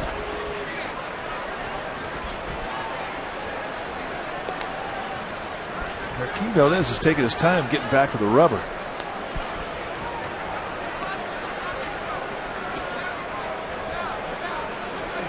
The pitching coach should go back out there and First thing you want to find out is how do you feel? And once you get an okay from the pitcher, you can ask the same thing of the catcher. How's he throwing?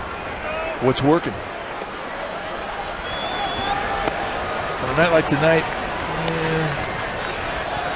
talking 15, 20 pitches probably to establish a fastball. That's about twice as many as you normally need. 2-1.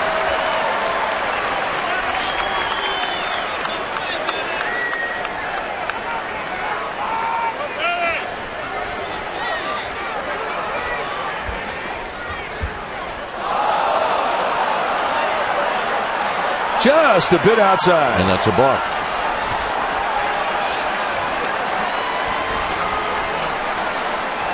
That one clearly slipped out of the hand of Barry Zito.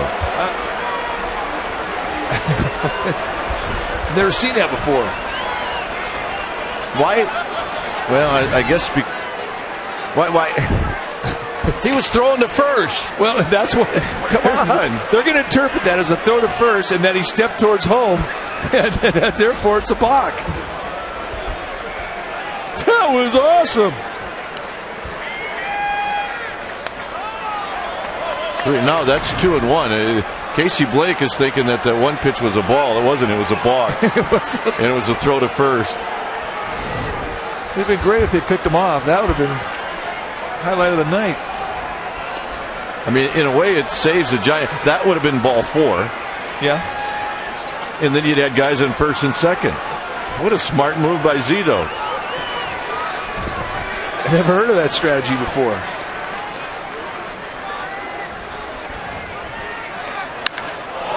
Is this one going to stay in the yard?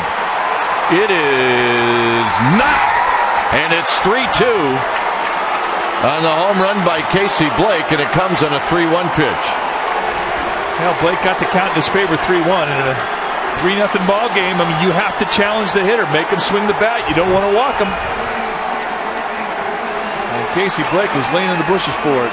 Home run number 5.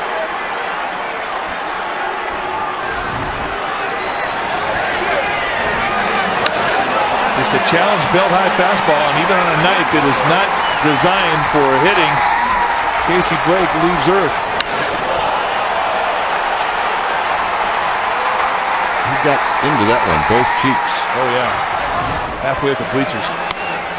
Here's Pierre.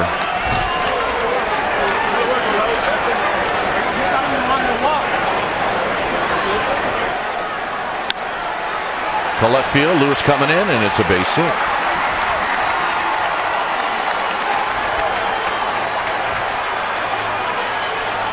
Here comes Bruce Bochy.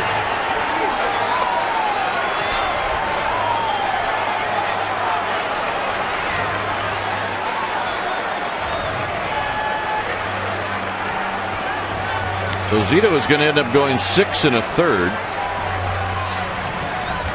It's going to be a double switch.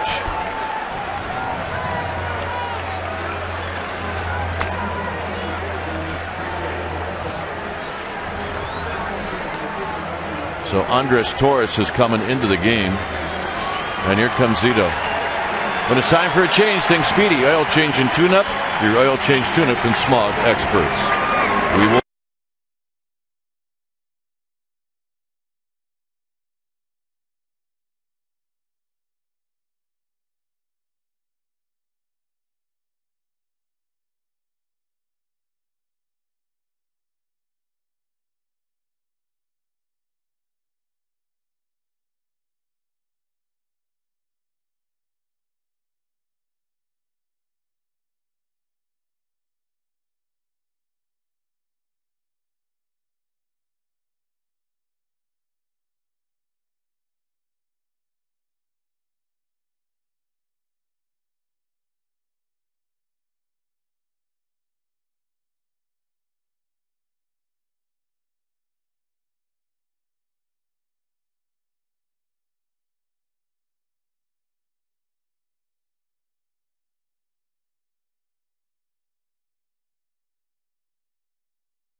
Southwest Airlines.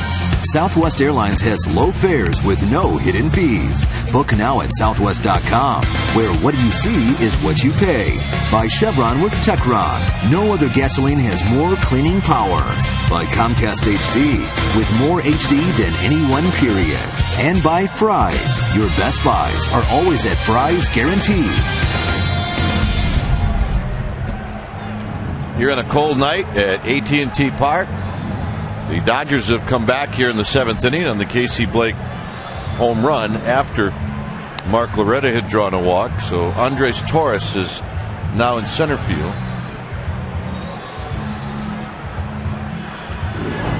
Well, the numbers for Marquín Valdez, 5th game he's been in, 5.40 ERA. 3 strikeouts against just 1 walk. And we've seen his velocity anywhere between 90 to 96 miles an hour. Hard slider and a real good changeup that is a swing and miss changeup. Well, Pierre's going to go. I don't know when, but he's going to go. It's 1 ball and no strikes. So Zito's going to pace and watch at least the rest of this inning. Now, he pitched well tonight. He did exactly what his skipper needed him to do, and that's get him into the 7th or beyond.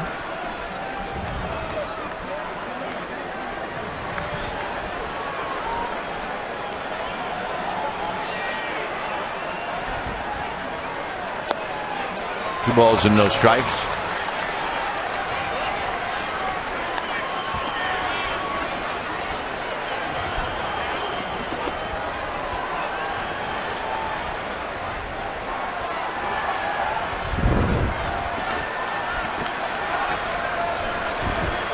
Nervous time for Barry Zito. Strike took a little off. 96. Oh, he's got that kind of arm.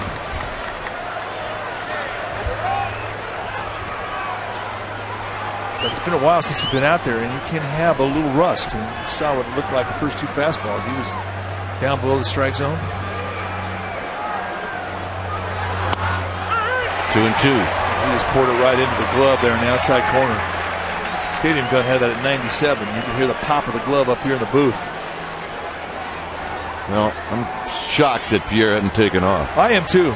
And Pierre's usually the guy, kind of base runner that likes to go early in the count.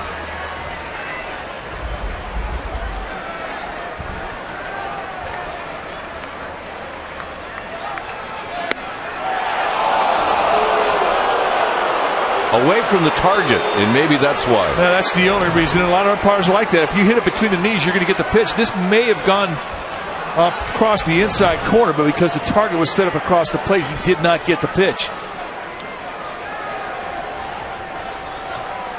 Now Pierre will go. He goes. Ball 4.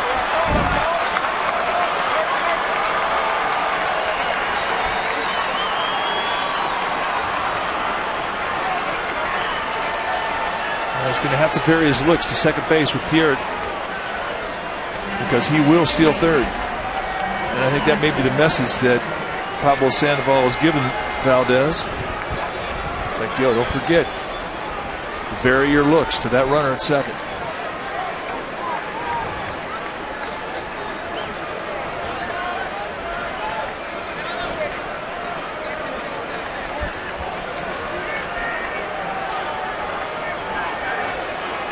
Good speed on the bases for the Dodgers. Now it's a 1-run game. Acidius Matos now getting the call. Just got called up today.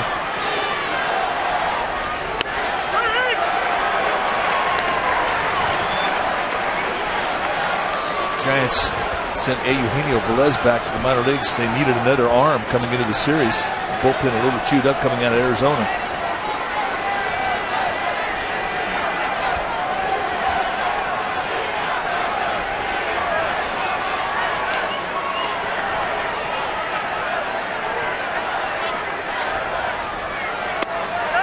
Very close, but off the plate. 1 ball and 1 strike.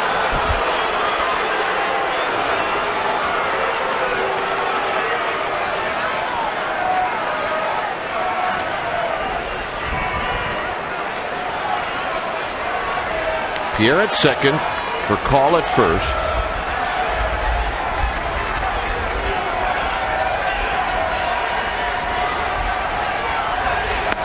Swing and a miss. 1-2. I mean, he's humping up right now. These are high velocity fastballs. Just throwing it right past a hot bat.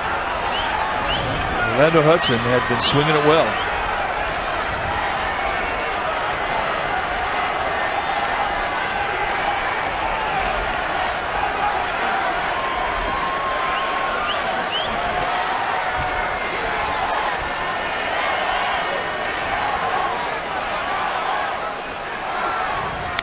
Foul back as Hudson that time got a piece of it. I don't know if the radar gun is correct, but that one said 100 miles an hour. Well, he feels good. It was here at the gun at the ballpark. It can be a bit hot, but still, I mean, you know it's a good live fastball. But nevertheless, Hudson on it. Got to get that ball down if you're going to keep throwing the one pitch.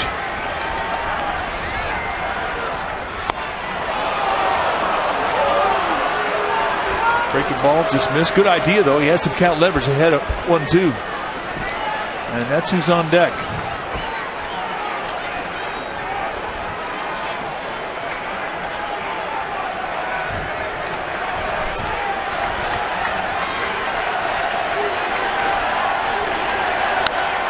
Into left center field. That's going to be a base hit. This game is going to be tied. Torres wisely throws the ball to second. And Hudson ties this game up. Yeah, that was a very good at bat from Orlando Hudson. Nice two-strike hitting there. And we got a brand new ball game.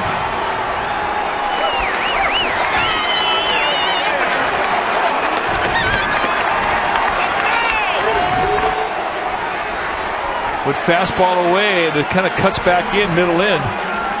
And Hudson in a two-strike mode, putting on a swing that has really been a consistent high average hack here for the last couple weeks.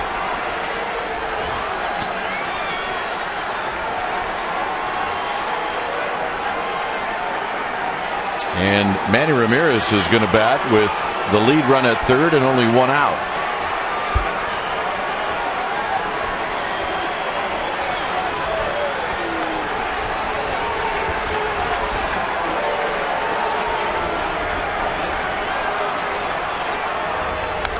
Out of play, 0-1. He was up there looking for one thing, high velocity.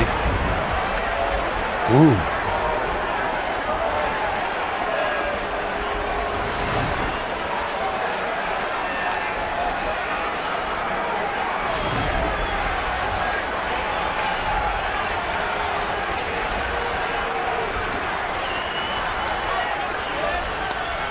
Off-speed pitch is high. 1-1 strike.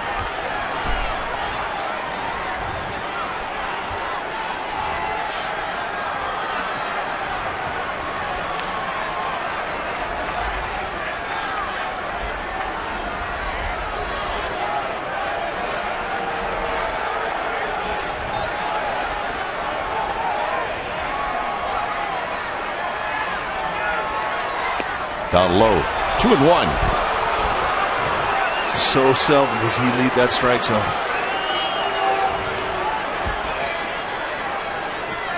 Sees the ball so well. Great patience. Guys would love to see a ground ball right to Renteria. 2-2.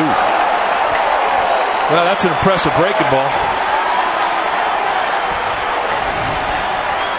Good hard slider down and away, and watch the bat just kind of squirt right out of his hands.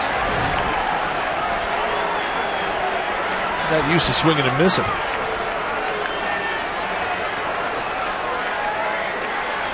Now with a 2-2 count, runner at third, less than 2 outs. I mean, you can take a shot at trying to strike this guy out. Not easy. But if you miss, you want to miss down below the strike zone. Because if he hits it, you want him to hit it on the ground. Out of play.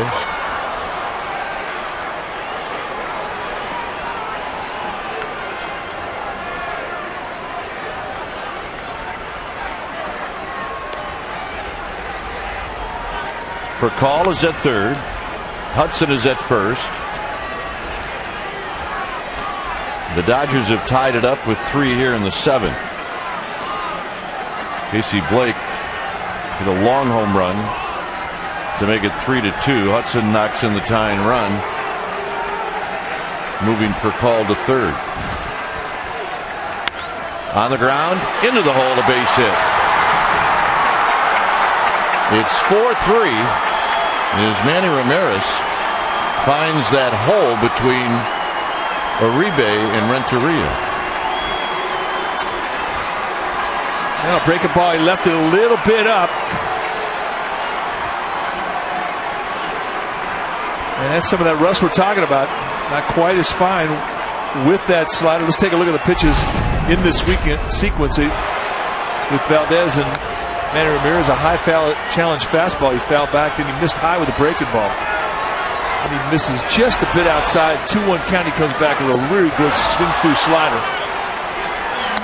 And he fouls back another 99-mile-an-hour fastball. And here, there's that little bit of a hang on that slider. It allowed him to get wood on it, find a hole.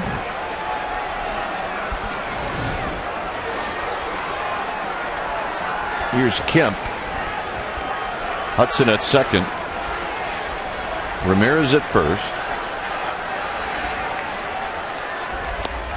And it's low, 1-0.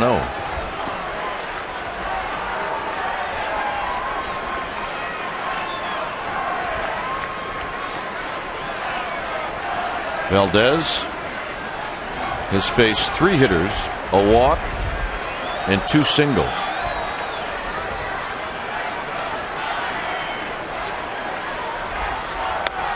Two balls and no strikes.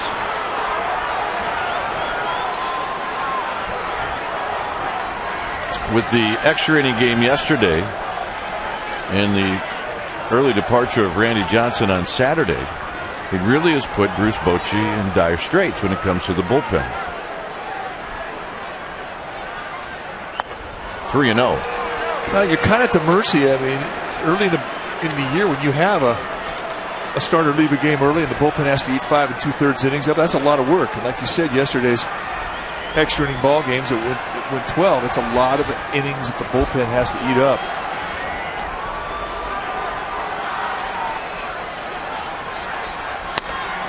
Three and 1 to Kemp. Zito breezed through 6. Got the first out here in the 7th on a Russell Martin ground ball. But then Loretta drew the walk, and then Blake hit the home run.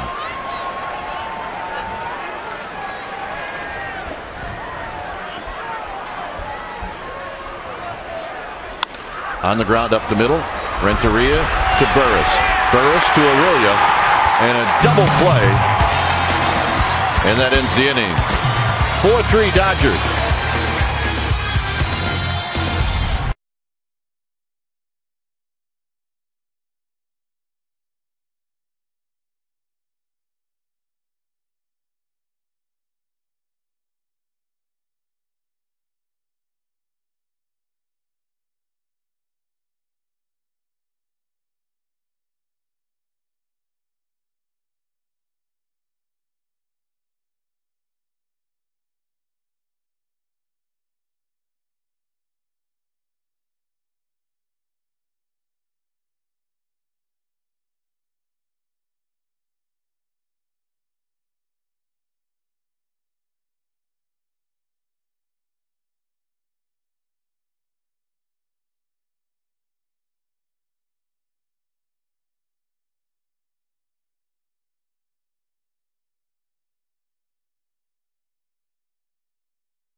Seventh inning for the Dodgers. It's 4-3 Casey Blake.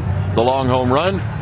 Randy Wolf hung in there as hits allowed 4 in the first inning. And then after that, just a pair. Zito pitched extremely well. RBIs for Wynn, Rowan, and Sandoval. And that all happened in the first inning. And that's our McDonald game summary.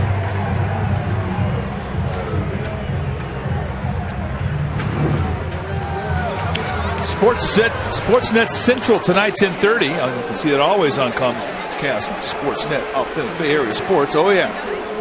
Recap around the league in basketball, hockey, baseball. Check it out. First pitch to Uribe. Hudson throws out Uribe.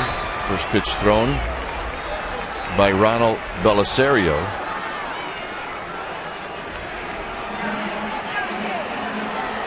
And here's Burris. Belisario has really been a gold mine find for the Dodgers. I mean, he's got real good sink on the fastball, good velocity, a slider and changeup to go with it. 13 strikeouts against 5 walks in 12 2/3. And a real good, solid 2.84 ERA. That's how you elevate yourself in the eyes of your skipper and your pitching coach.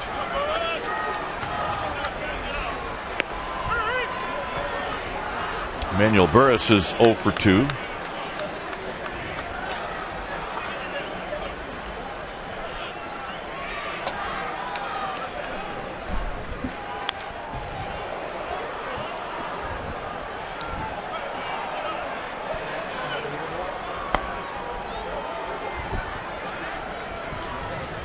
So Burris falls behind, no balls and 2 strikes. Andres Torres to follow. Look out.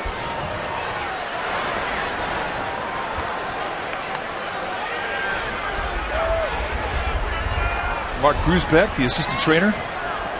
That's not an ugly finder, is it? If it hits a trainer, it's always an ugly finder. I got you.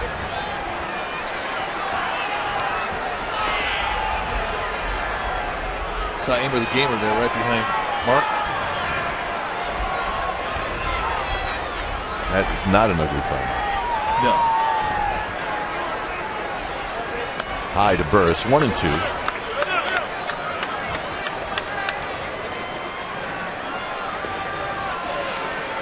Dodgers really take away some depth in their outfield in defending Burris. Kemp comes weighing in center. Ramirez comes weighing in left.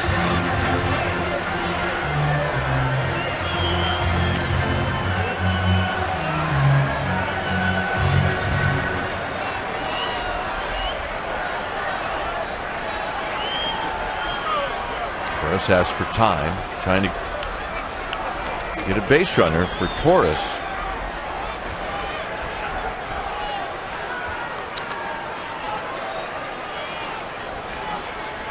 In tight. 2 balls and 2 strikes.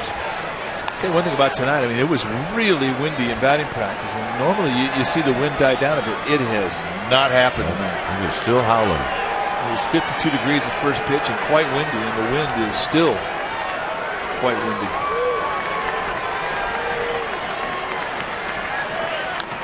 Burris slowly hit, but it's foul. And on a night like tonight, it can be difficult to hold your concentration. You see the wind we're talking about. It is howling Jack, Dad.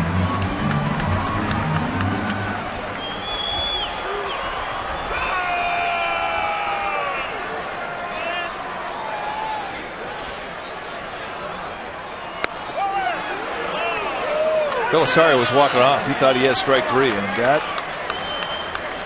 I don't think, would have been too much of an argument had it been called strike 3. Very close.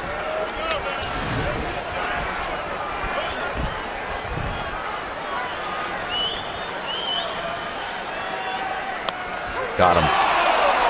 And you can't fault Burris. I mean, the same pitch just was called a ball. Belisario comes right back to it. Just a front door sinker, framed nicely by Martin, and Greg Gibson, perhaps a bit inconsistent, rings him up. That's a frustrating at bat.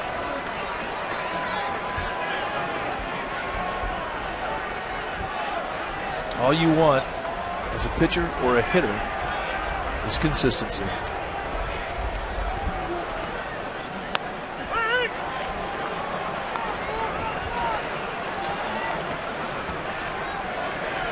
Torres batting for the first time.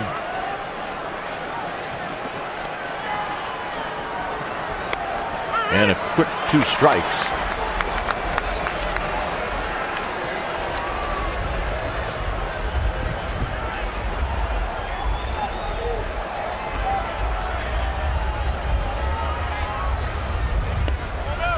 One and 2.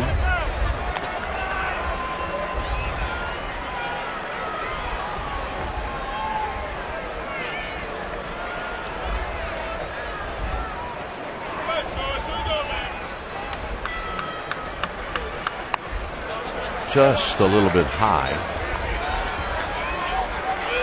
Fred Lewis is on deck.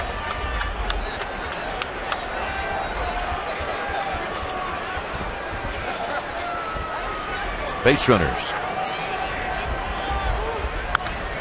Driven to right. Ethier is going back, and Ethier is going to make the catch. And that ends the inning. 4-3 Dodgers. Crush that thing.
To the Wednesday, April 27th game against the Dodgers. Bleacher seats, by the way, are now $11. Reserve your seats now by logging on to sfgiants.com.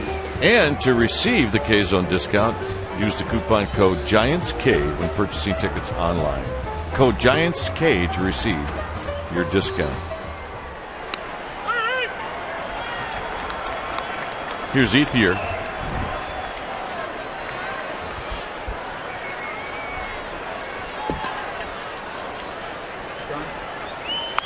Breaks his bat as it goes flying, and Renteria is going to throw him out. The barrel of the bat ended up by the camera well down the right field line.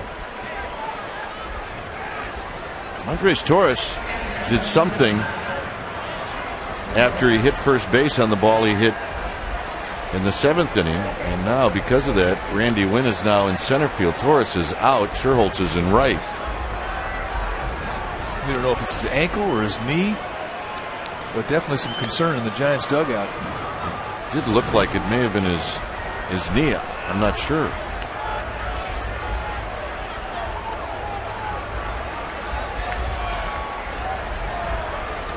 Hamstring? Could have been a hamstring.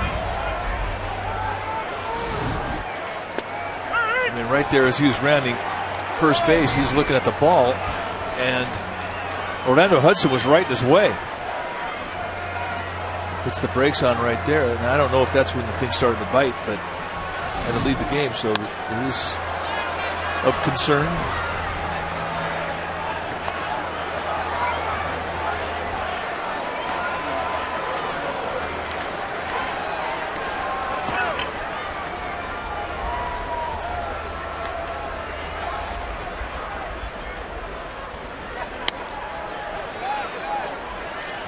2-2. Loretta to follow. You talked about how the bullpen of the Giants was taxed a bit the last couple of days. I think Bruce Bochy would prefer not to use Brandon Metters, prefer not to use Jeremy Affelder, and prefer not to use Brian Wilson. Renteria tried to backhand it. It'll be an error. Well, the speed that Martin could put on a play, I think Edgar Renteria felt that this was his best bolt. And I come into the backhand, but it's got to hit pocket, and it's hit it right there at the heel of his glove. Got a little bit of a rattle, couldn't get a grip. E6. But I don't think he had time to come around that thing and get in front of it. Here's Mark Loretta. Loretta on the ground to Burris. Burris goes to Renteria, on to first, double play. All right, work to do for the Giants. Top of the order, 4-3 Dodgers.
Dodgers, we're in the bottom half of the eighth inning. Time now for our Ford quality drive of the game. It was a 3-0 game with a man on first base, one out in the seventh, when Casey Blake takes a 3-1 fastball and does this. It's his 5th home run of the year, and it brought the Dodgers to within 1 of the Giants. It was a big swing of the bat that got them back in this ball game. That is our Ford quality drive of the game.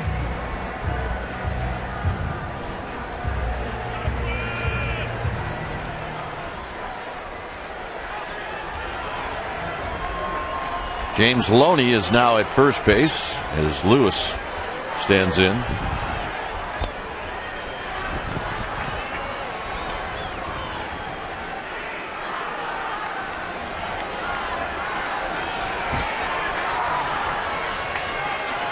Swing and a foul. Fred Lewis is looking to get on base. He's 0 for 3 with 3 strikeouts.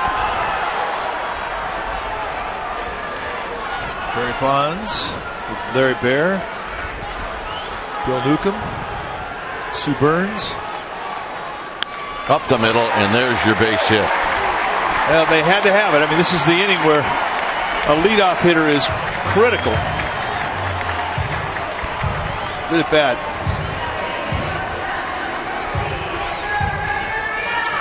Now, Bruce Bochy's got a number of options here that he can employ. Of course, he can straight bunt sacrifice. He can hit and run with good speed at first base and a good hit and run man in the box. Straight steal. He knows he has a hot hitter in the batter's box with Edgar Renteria.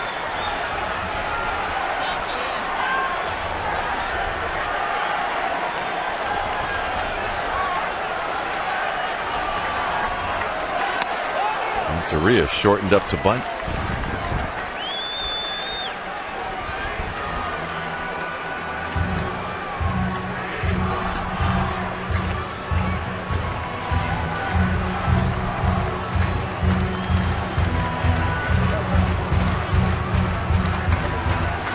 Renteria doubled in the first. That was the ball that Kemp and Ethier came together. Lewis goes, base hit left field. Will Lewis turn it on? He is. Ramirez's throw goes to third, and the tying runs at third with nobody out. Now that was the option. When you have a hot hitter, you show bunt on the first pitch. If you don't get that bunt down, you show it a little bit the second. As a pitcher, you're going to throw a fastball.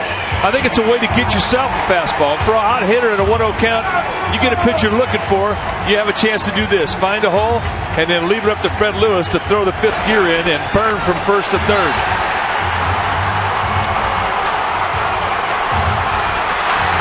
Here's Randy Wynn.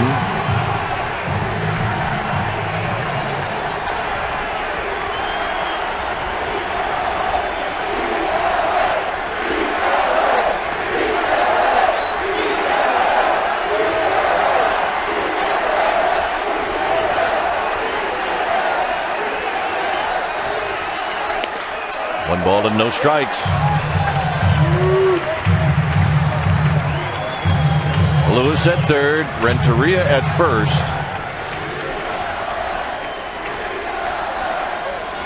Giants trying to score for the first time since the first inning. Swing and a miss. One ball and one strike. Had not seen that slider from Belisario. So that swing through there, a bit of an education for Randy Wynn. How many times do you have to see a breaking ball before Once. you? One time? One time. You're on it. Well, assuming that it's a good one. I mean,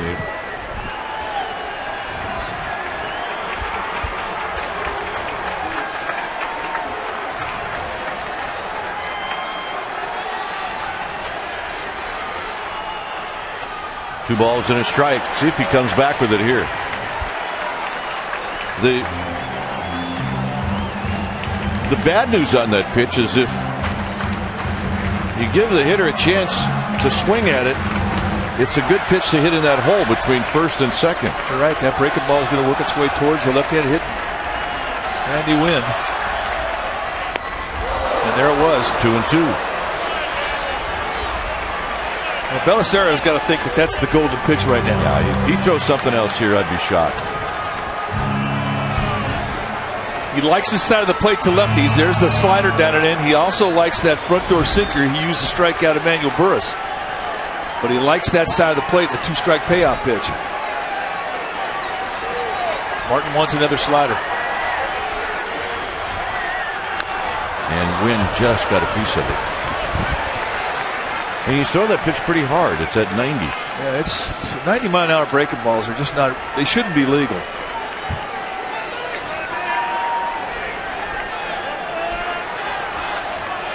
That's Lewis. And he represents the tying run.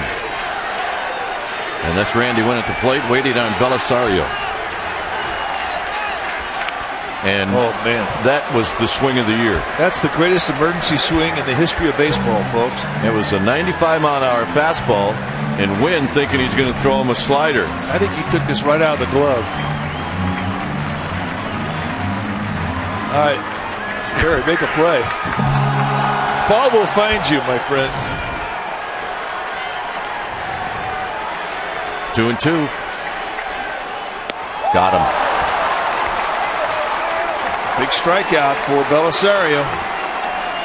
And indeed, it was the slider off the plate. And with a 2-2 count, he had a chance to go out the strike zone. And Randy Wynn follows. You know, part of the problem, Mike, with guessing right is seeing you guess right and you swing at it because you guessed right. Right. And have it be out of the strike zone and you chase.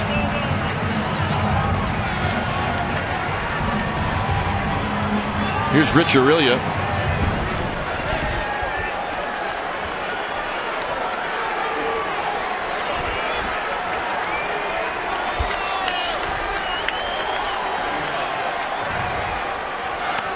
in tight. Benji Molina's on deck.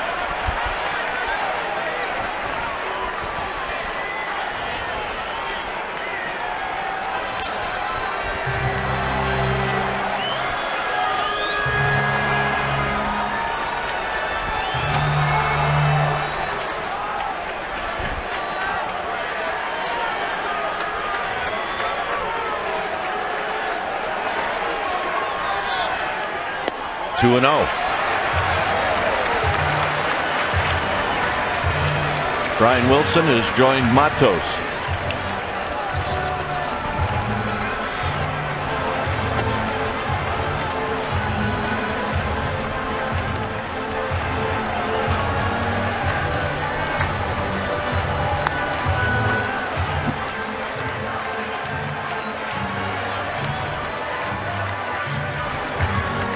So Martin gets through with his discussion.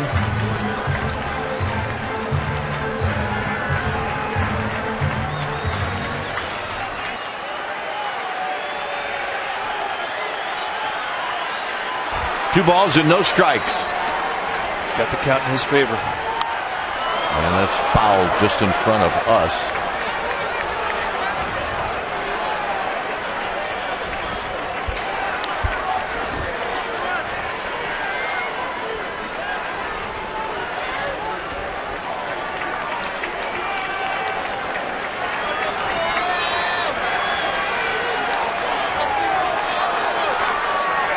Giants need a fly ball. They need a base hit. Renteria goes. It's a hit and run, and it's fouled on the right field line and out of play. I like sending the runner with as much sink as Belisario has on that fastball. I mean, he's a ground ball getting machine. You saw the downward snap on that 90-mile-an-hour slider, so you can see why with Rich Aurelia in the batter's box, he didn't hit on the ground because he doesn't have much speed. Right. Good chance of turning that pair.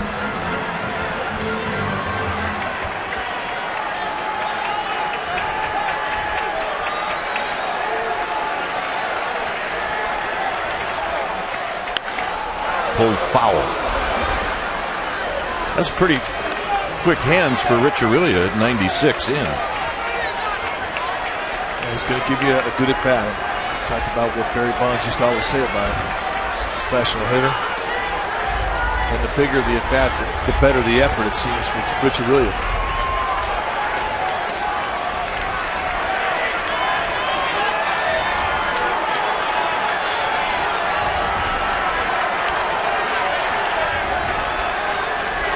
Two balls, two strikes to Rich Aurelia. Martin wants a slider. Tapped. Here comes Lewis, and this game is tied. Unbelievable. Base hit. It's going to look like a line drive tomorrow with the box score. I mean, another 90-mile-an-hour snapper that he just gets a piece of. And not only do they get the RBI that ties the ball game, but Aurelia is safe at first. That's a base hit.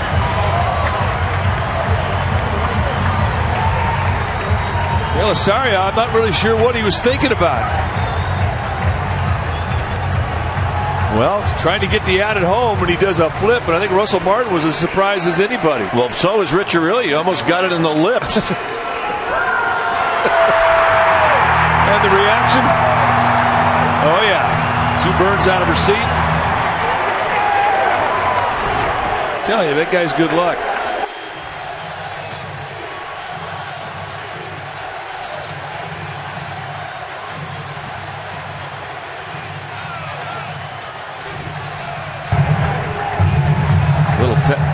Here's the watch your lips, Mikey. All right. Aurelia coming right in the base pass, and here's the watch your lips. This is going to be a better look at it. I mean, you have to ad-lib this way if you're... Look out, Richie.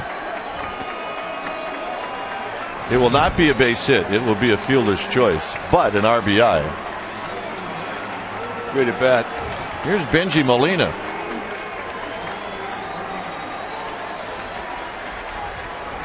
Renteria at second, Aurelia at first.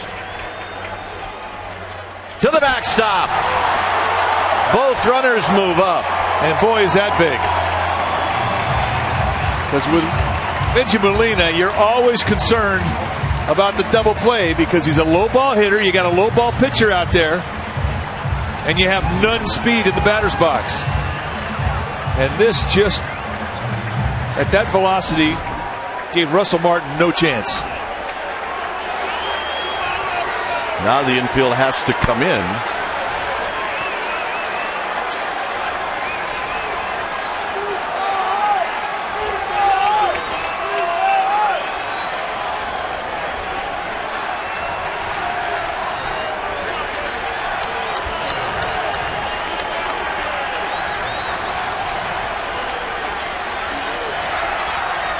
Swing and a miss. 1 ball and 1 strike. Got him to chase that high fastball. Well, we've seen Molina on the last homestand double on that same pitch. I think he's the only guy in baseball history who's supposed to pitch down and in and up and away. Foul down the right field line.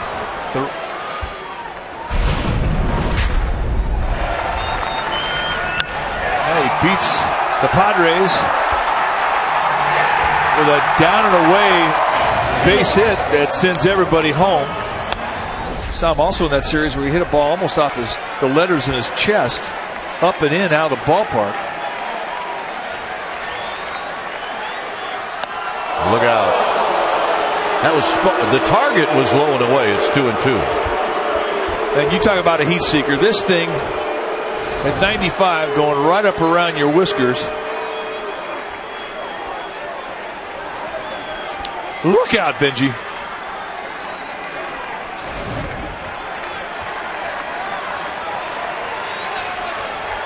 Two balls, 2 strikes. Down the right field line. This is a foul ball. Russell Martin's telling Belisario, listen, I asked for that pitch away. It has to be in an area where Benji Molina can't reach it. Well, that would be about 2 inches outside the left-hander's batter's box. Because his ability to extend to the outside pitch is remarkable. Another 2-2 pitch. And he fouls it at the plate. That was nasty right there. 95, and I mean knee-high on the black away with some hair on it.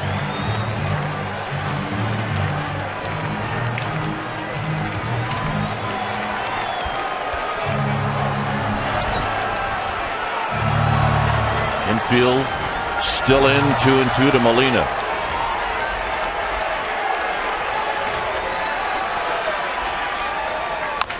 Little dribbler foul. Hey, if it worked for Aurelia, Molina's going to try it. Well, that's the extendo bat we're talking about now. That's got to be about a foot off the plate.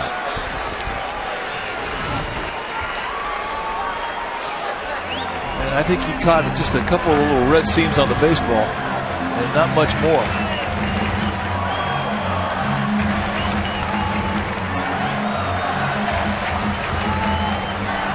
Oh yeah, she's got the whirly hat. That's her rally hat. They sell those over in Berkeley. 2-2. See if Martin sets up again way outside. Topper to Blake. Blake's can't come home. Giants take the lead. I didn't know if he didn't have a grip or he just didn't think he had time to make the play. But I thought when he first caught the ball, it was going to be an effort to go right to Russell Martin. It looked to me like he had a pretty good grip. He just didn't think he had time. So he gets the one out, and the Giants get the lead.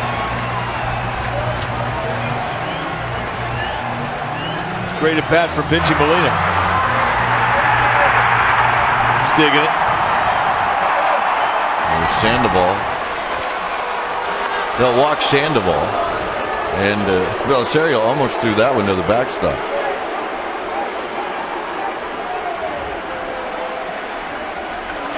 Wilson getting loose.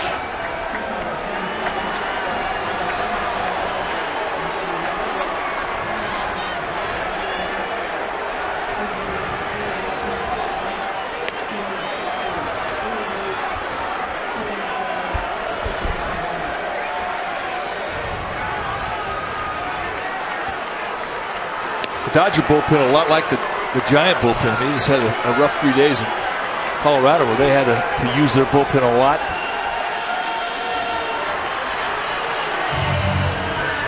Juan Uribe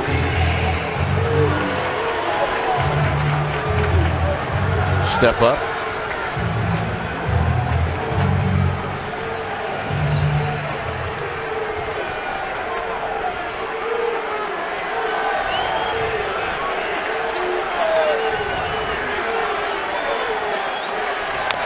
And Uribe hit that twice. It's no balls and 1 strike.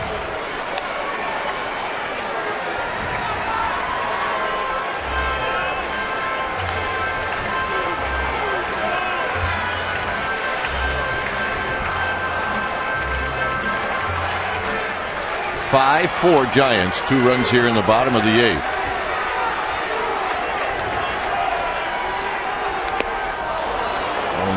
That's a good hard slider, man. It is. This kid's got good stuff. I mean, not only is that the break on that slider late and quick, I mean, it's 88 to 91 miles per hour. And not a whole lot of those around.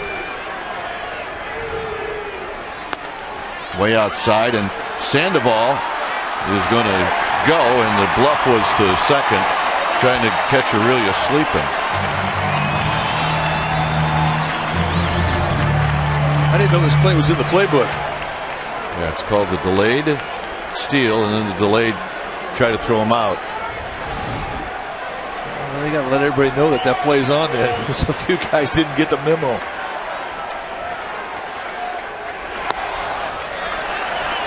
It's the 49th pitch thrown by Belisario. Well, that's a lot for anybody coming out of the bullpen.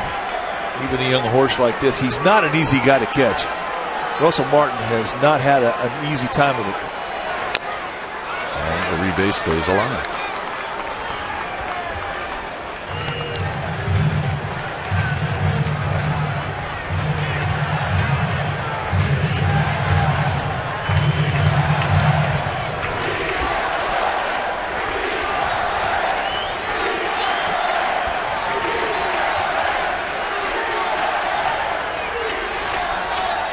Swing and a miss. He strikes out Uribe to end the inning.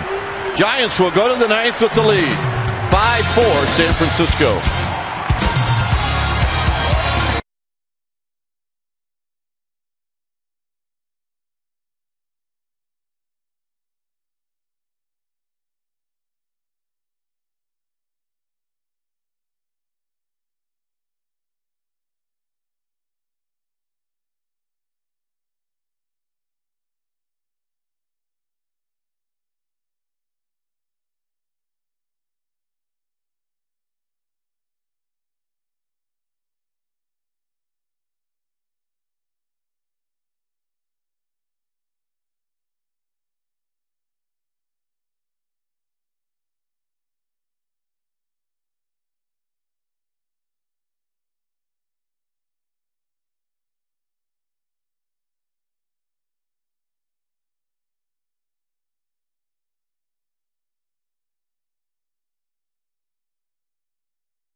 Here's the 9th.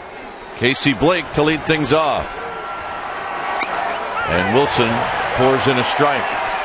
Now, I can't even begin to explain how badly Brian Wilson wants this game after yesterday in Arizona when he was not able to save a lead Got a 4-1 ball game in the bottom of the ninth and could not hold it in Arizona. Foul back, 0-2. And he is cranking right now.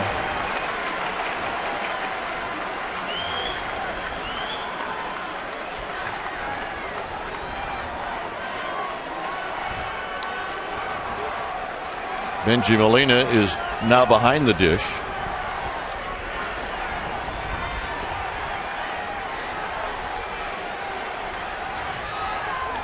In the dirt, 1-2.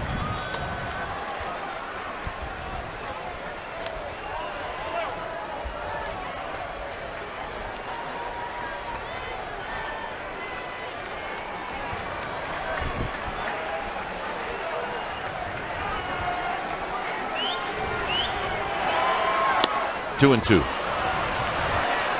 Muscling up on that slider. See the velocity on it, 88. It was the fastball that was problematic for Wilson yesterday. Just didn't have good command of it. Best thing you do with a reliever, if he has a bad outing, get him right back on that horse. And here he is. 3-2.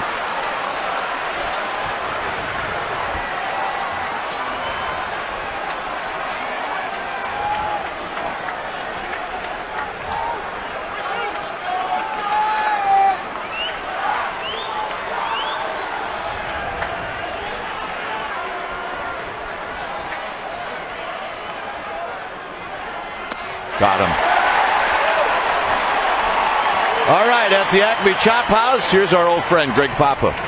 I am back where I belong, Dwayne, and we're getting ready for Giants postgame live. I'll be joined by J.T. Snow right after the ball game, just like the good old days from the Acme Chop House. Giants postgame live. Don't be late. All right, thanks, Greg. Here's Blake DeWitt.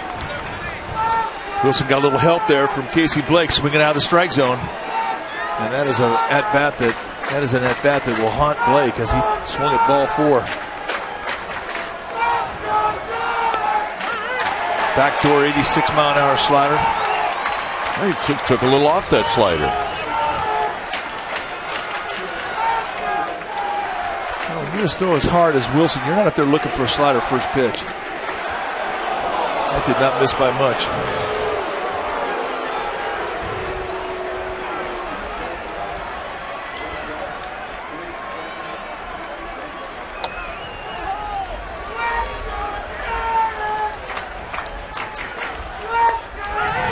Now it's 1-2 to Blake DeWitt.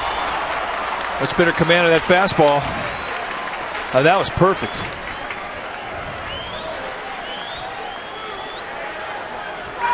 DeWitt, not an easy guy to strike out.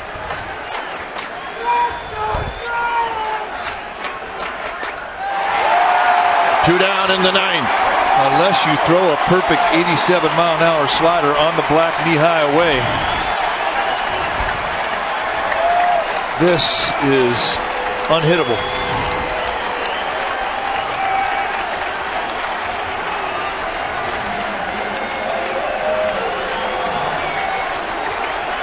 Over 31,000 here tonight. Is for call. Stands in.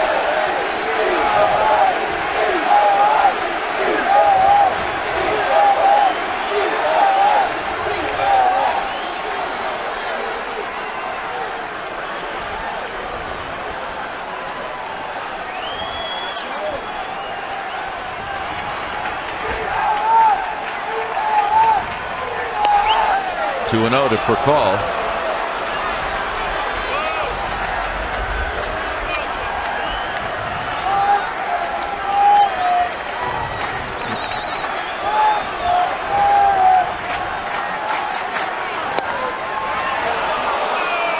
Three balls and no strikes for call. The ability to steal a bag, so you don't want to give him a free pass.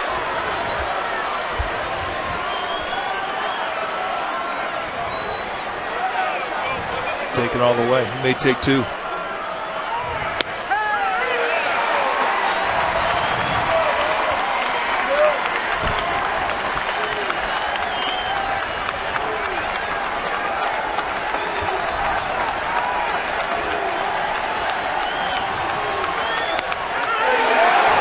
Take it all the way.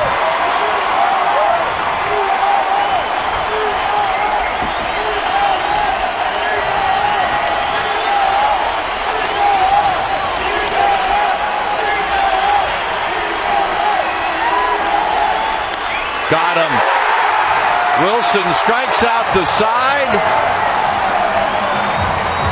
And the Giants win game 1 of this 3-game series, and they do it by a final of 5-4 under the watchful eye of the big fella. He's good luck. So the Giants are winners.